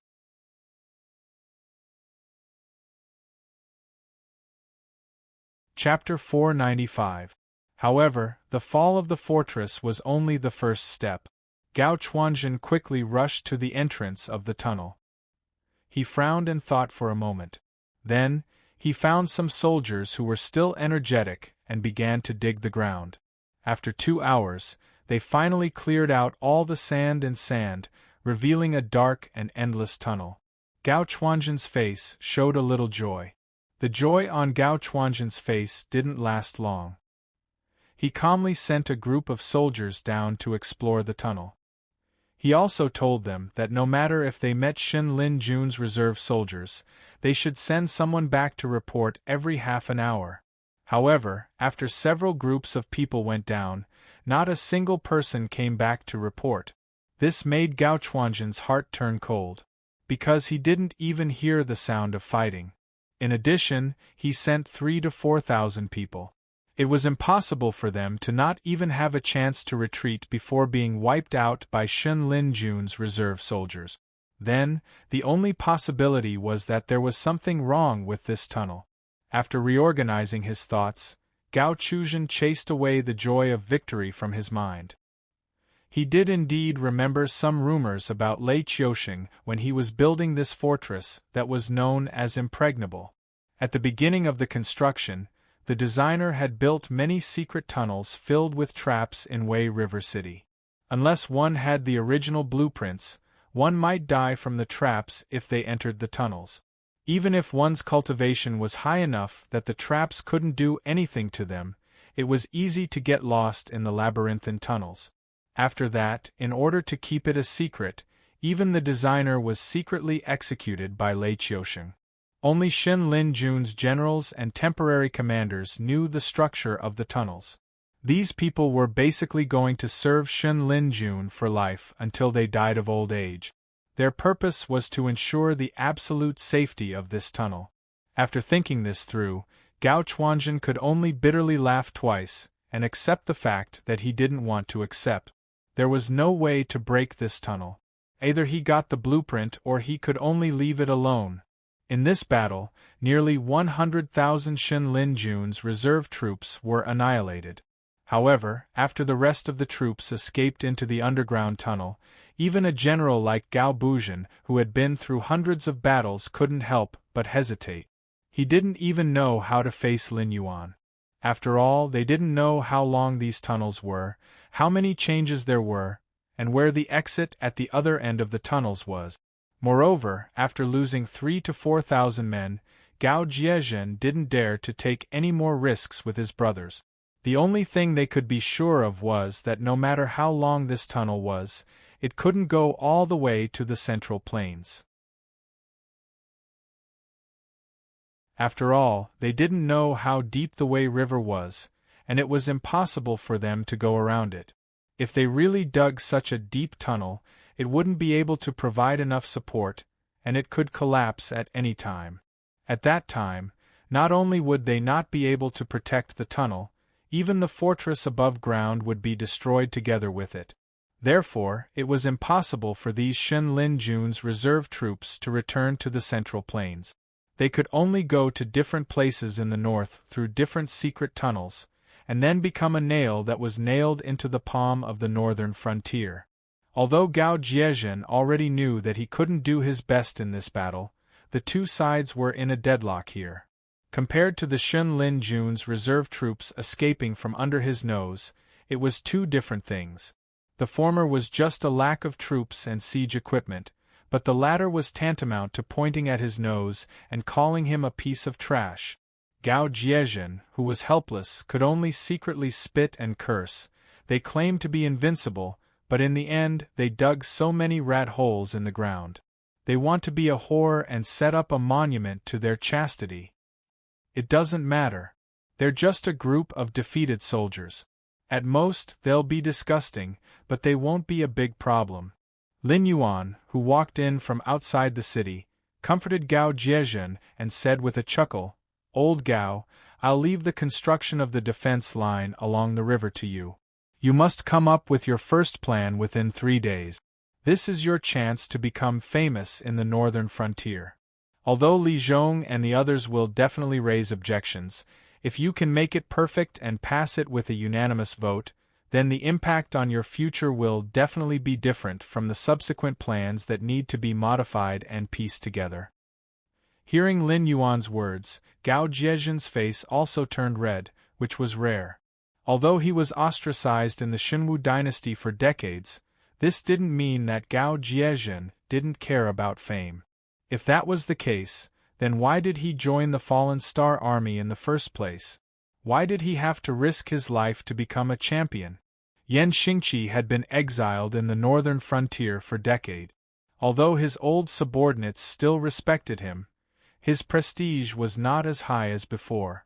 Otherwise, under Yan Xingqi's call, there would be more than just Gao Jiezhen and his 5,000 old brothers who came to the northern frontier to join Lin Yuan. What really attracted Gao Jiezhen was the talent selection system of the northern frontier. In the northern frontier, one's background, wealth, status, and even reputation didn't matter much. If one wanted to become a real person in the northern frontier, then one needed to have enough ability. As a former champion, Gao Jiezhen was confident that he could occupy a place in the northern frontier military. However, after the establishment of the Northern Frontier Academy, Gao Jiezhen saw many talents in the field of military studies. This made him worry about his future position. His only advantage now was that he had rich experience on the battlefield. Moreover, he didn't need to study those basic courses on the battlefield to be able to directly enter the battlefield. If he couldn't establish his own authority now, then when the northern frontier was filled with bright stars in the future, he wouldn't have much room to do. And now, the defense line along the river was bound to become the first battlefield against the main forces of the Xinwu dynasty. Whether or not the northern frontier could withstand the first round of the Xinwu dynasty's counterattack would depend on how far-sighted this defense line plan was. Whether or not it could make the generals of the Xinwu dynasty rack their brains to think of a way to defeat them. As long as they could withstand the first round of the Xinwu dynasty's counterattack, even if the defense line was destroyed in the following tug-of-war, Gao Jiezhen could rely on this contribution to become one of the future generals of the northern frontier. Moreover, it would be an extremely dazzling one. It would definitely be more valuable than a champion in name only. Moreover, this defense line not only had to be impenetrable, but it also had to be exquisitely designed and inexpensive. Otherwise, with the financial resources of the northern frontier, if they wanted to carry out the Great Wall plan and the defense line along the river at the same time, there was no doubt that they would be unable to make ends meet. It was even possible that next year's financial resources would be overdrawn to the point of a deficit. Gao Jiezhen dismounted from his horse and knelt in front of Lin Yuan on one knee. He clasped his fist and said, "This subordinate is not talented. I can only repay the Dragon King with my life."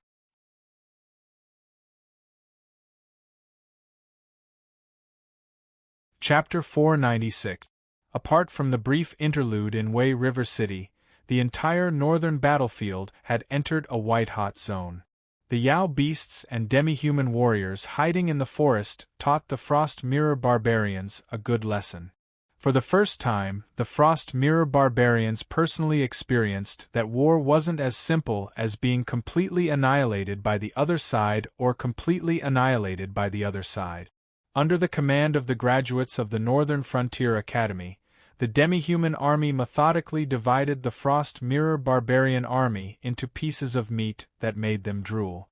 Then, taking advantage of the terrain where the enemy's warhorses weren't suitable for charging in the mountains and forests, as well as the overwhelming advantage of the Northern Frontier's armaments, the demi-human army slowly devoured the Frost Mirror barbarian soldiers who dared to enter the mountains and forests. After losing nearly 200,000 soldiers, the Frost Mirror barbarian commanders also learned of the strategy of "don't enter the forest." They didn't give the northern frontier a chance to divide and tear them apart, and took the initiative to disperse their forces and occupy the plains. In this way, the northern frontier army's lack of training was highlighted, and the quality of the soldiers was uneven. After all, in a large battle, your fellow soldiers and comrades would give you a chance to fill in the gap.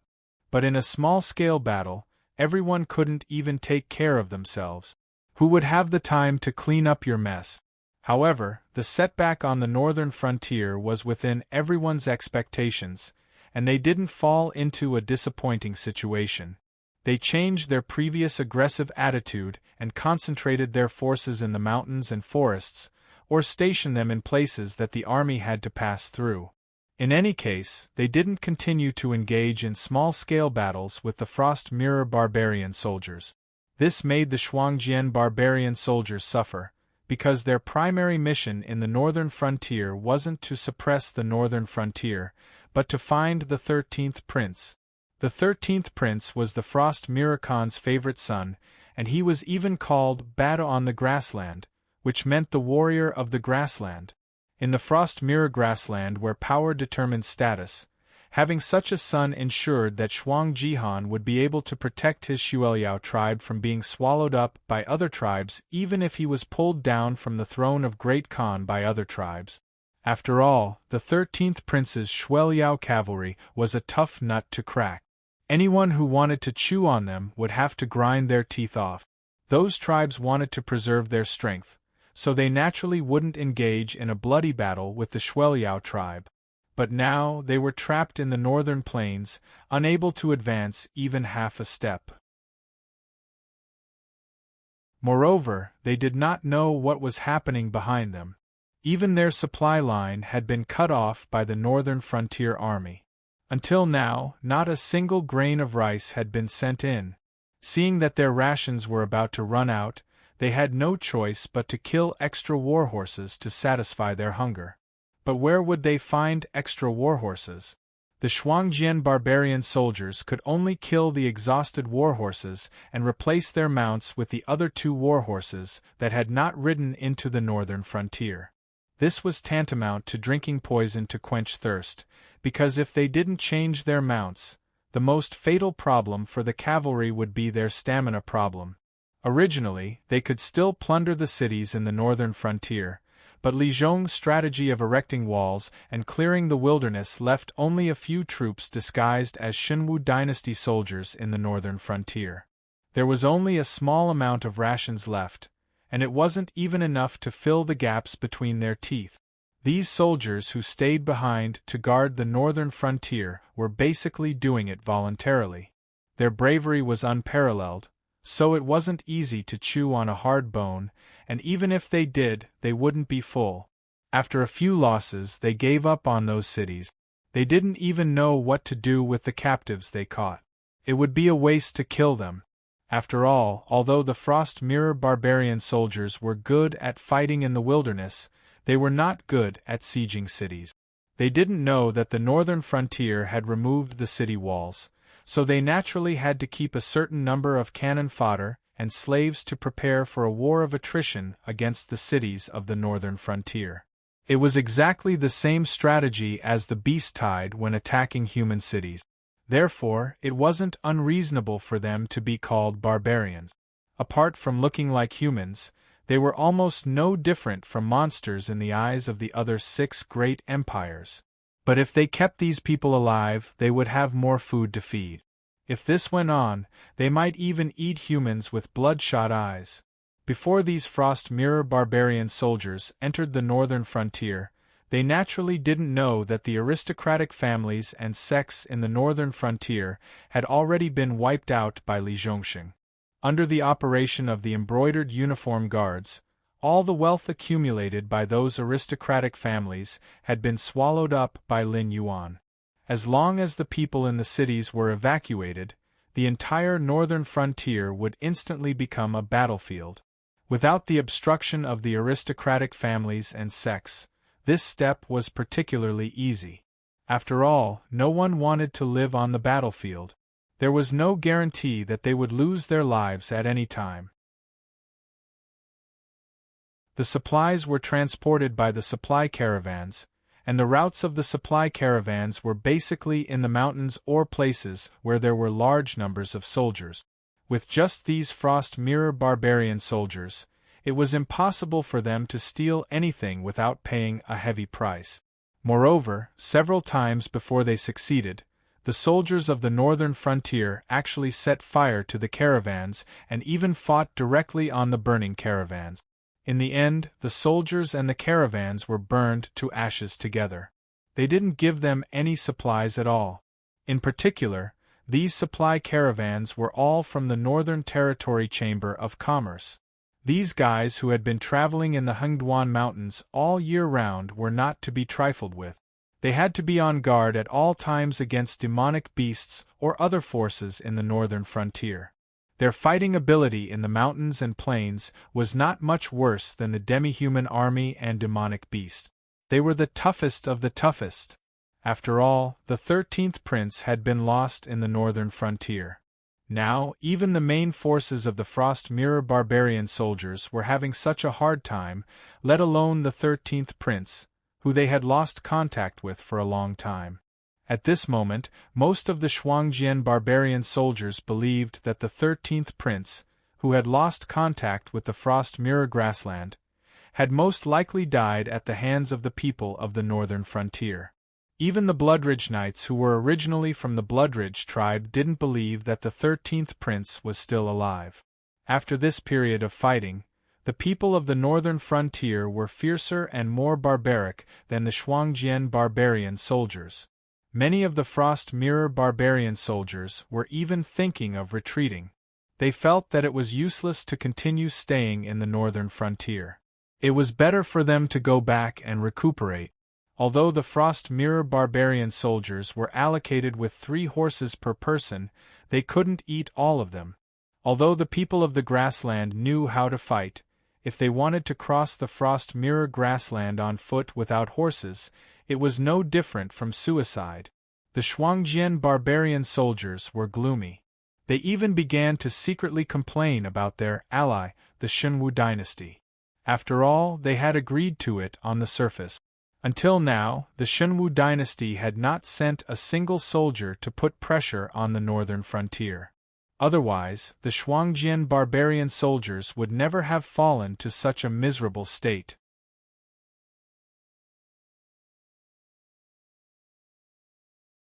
Chapter 497. The war gradually reached its climax, but the Shenwu dynasty still didn't make a move. It wasn't that they didn't want to take this opportunity to attack the northern frontier, but the Frost Mirror barbarian troops entering the Central Plains were like fish entering water. Fighting cavalry in the endless plains was undoubtedly foolish. Thus, the Shenwu dynasty's army could only choose to retreat and defend the cities, leaving large areas of wilderness and villages to the Frost Mirror barbarian troop. However, even though most of the cities in the Central Plains were much more prosperous than the small cities in the north, their defensive capabilities couldn't be compared. They couldn't withstand the attacks of tens of thousands or even hundreds of thousands of Frost Mirror barbarian troops. Almost every now and then, news of a city falling would reach the imperial capital. A group of aristocratic family heads, sect disciples, and nobles were all cowering in the temporarily safe imperial capital, trembling in fear. Although the Shenwu dynasty's imperial capital seemed to be absolutely safe for the time being, even the monarch, Lei Qiusheng, was aware of the problem. As the instigators, how could they not know how much the imperial army in charge of protecting the imperial capital had been corrupted by them? It would be safer for them to go up and fight against the ferocious Shuangjian barbarian troops, rather than rely on those young masters to climb up the city walls and fight against the ferocious Shuangjian barbarian troops. In an instant, the entire imperial capital was covered in a gloomy cloud of gloom. According to the style of these aristocratic families, they didn't care about anything other than their own land. If not for the fact that Lei Qiusheng was a powerful and tyrannical monarch, some people would have already begun to force Lei Qiusheng to give up large amounts of territory and recall the border troops to resist the Shuangjian barbarian troop. As for the consequences of doing so, they didn't care and didn't want to care. In any case, dying a few years later was better than dying now.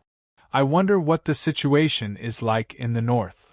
A commander of the Blood Liao cavalry carefully wiped his blood-stained scimitar clean on an animal skin before slowly sheathing it. Behind him were countless ferocious Blood Liao knights, as well as an even larger number of disheveled, and demoralized slave soldiers. In front of them was a burning city. Judging from the tall and wide walls, this city definitely had a high status in the Central Plains. However, not only did this rich city fail to stop the Frost Mirror barbarians' advance, it only served to increase their desire to plunder. After all, even though the Xinwu dynasty might not be as rich as the entire Shuangjin dynasty, a city in the Xinwu dynasty was definitely richer than a tribe in the Frost Mirror Prairie. Even the Frost Mirror Khan's Blood Liao tribe was no exception. These Frost Mirror barbarian who had entered the Central Plains were living a much better life than their compatriots in the north. They ate until their mouths were full of oil, and they continued to collect large amounts of wealth. Once the higher-ups gave the order to retreat, they could leave at any time. With the wealth they plundered, they could at least raise the strength of the entire tribe by 2 levels. In addition, the public opinion that Lin Yuan had carefully created also exploded at this moment. Almost all the people believed that the border army had already been defeated. Otherwise, it would be impossible for so many barbarians from the northern frontier to enter the Central Plains. Many people didn't even wait for the Frost Mirror barbarian to continue moving south. They had already spontaneously started migrating further south. This move was absolutely fatal to the current Xinwu dynasty. The north was already out of control, and the south was in endless chaos. If even the people in the Central Plains fled, it would mean that the Xinwu dynasty wouldn't receive a single grain tax in the coming year. Apart from shamelessly asking for peace with Lin Yuan and acknowledging his control over the north, they could only earn resources through the sea trade route in the south. Otherwise, they would all have nothing to eat next year. Lei Qiusheng had no choice but to order officials at all levels to appease the people. At the same time, the border army in the north was on full alert to resist the Shuangjian barbarian reinforcements with all their might. The situation in the Central Plains was indeed stabilized in a short period of time. At the very least, the number of Frost Mirror barbarian troops no longer increased. After the supply line was cut off, they were no longer as difficult to deal with as before. With the garrisons in each city, they could still hold on for a while. At the very least, the situation in the Central Plains would not happen again. But at the same time, they had also blocked the Frost Mirror barbarians' path to invade the northern frontier. This immediately reduced the pressure on the northern frontier. And the Frost Mirror barbarian invaders were right to complain about their allies, because it was the Xinwu dynasty that had cut off their supply line. There was no other way. After all, the place where the barbarians invaded was the source of the Wei River. If the defense line in the north remained open, these barbarians could cross the Wei River and enter the Central Plains at any time. Therefore, if they wanted to stop the Frost Mirror barbarians' attack, they couldn't leave any openings. This time, it could be said that Lei Qiusheng had shot himself in the foot. Not only did he not cause the northern region to be unable to recover from this setback, but he had also suffered enough. Every day, he had a sickly look on his face and did not even attend court if he could. After all, once the officials gathered, there would always be an imperial censor who would come out to question him. Why were the 700,000 Frost Mirror barbarian able to bypass the border army's defenses and plunder the Central Plains? Why did the Xinwu dynasty suffer such heavy losses? Why didn't they send out a decent army to win 2 battles to vent their anger? Of course, Lei Qiusheng wouldn't say that this was a plan he had prepared to kill 2 birds with 1 stone. First, he could let the Frost Mirror barbarian invade the north and delay Lin Yuan's annexation of the north. This would give him enough time to pacify the south or mobilize his troops to fight the northern frontier. In addition, Lei Qiusheng had previously used his connections to transfer a group of Blood Liao Knights into the northern frontier. It was as if a knife was hanging over his head. He wanted to take advantage of this opportunity to reorganize the northern defense line and get rid of all the generals who were close to Lei Qiusheng in one fell swoop before replacing them with trusted subordinate. But he didn't expect the Shuangjian barbarian to do this repeatedly. Not only did he want to attack the north, he didn't even let off his ally. After all, Lei Qiusheng couldn't announce that all this was because of his own mistakes, could he? In that case, how could he still be the emperor? Moreover, as a political expert, Lei Qiusheng could naturally see the real side of the matter from the layers of appearances. For example, the seemingly sharp questions of the imperial censor were actually just a prelude. Once the time was right, those aristocratic families would force him to cede a large amount of land to the Shuangjian dynasty and the Qinjiang dynasty in exchange for peace. Anyway, the one who would lose was the Shenwu dynasty, not the aristocratic families.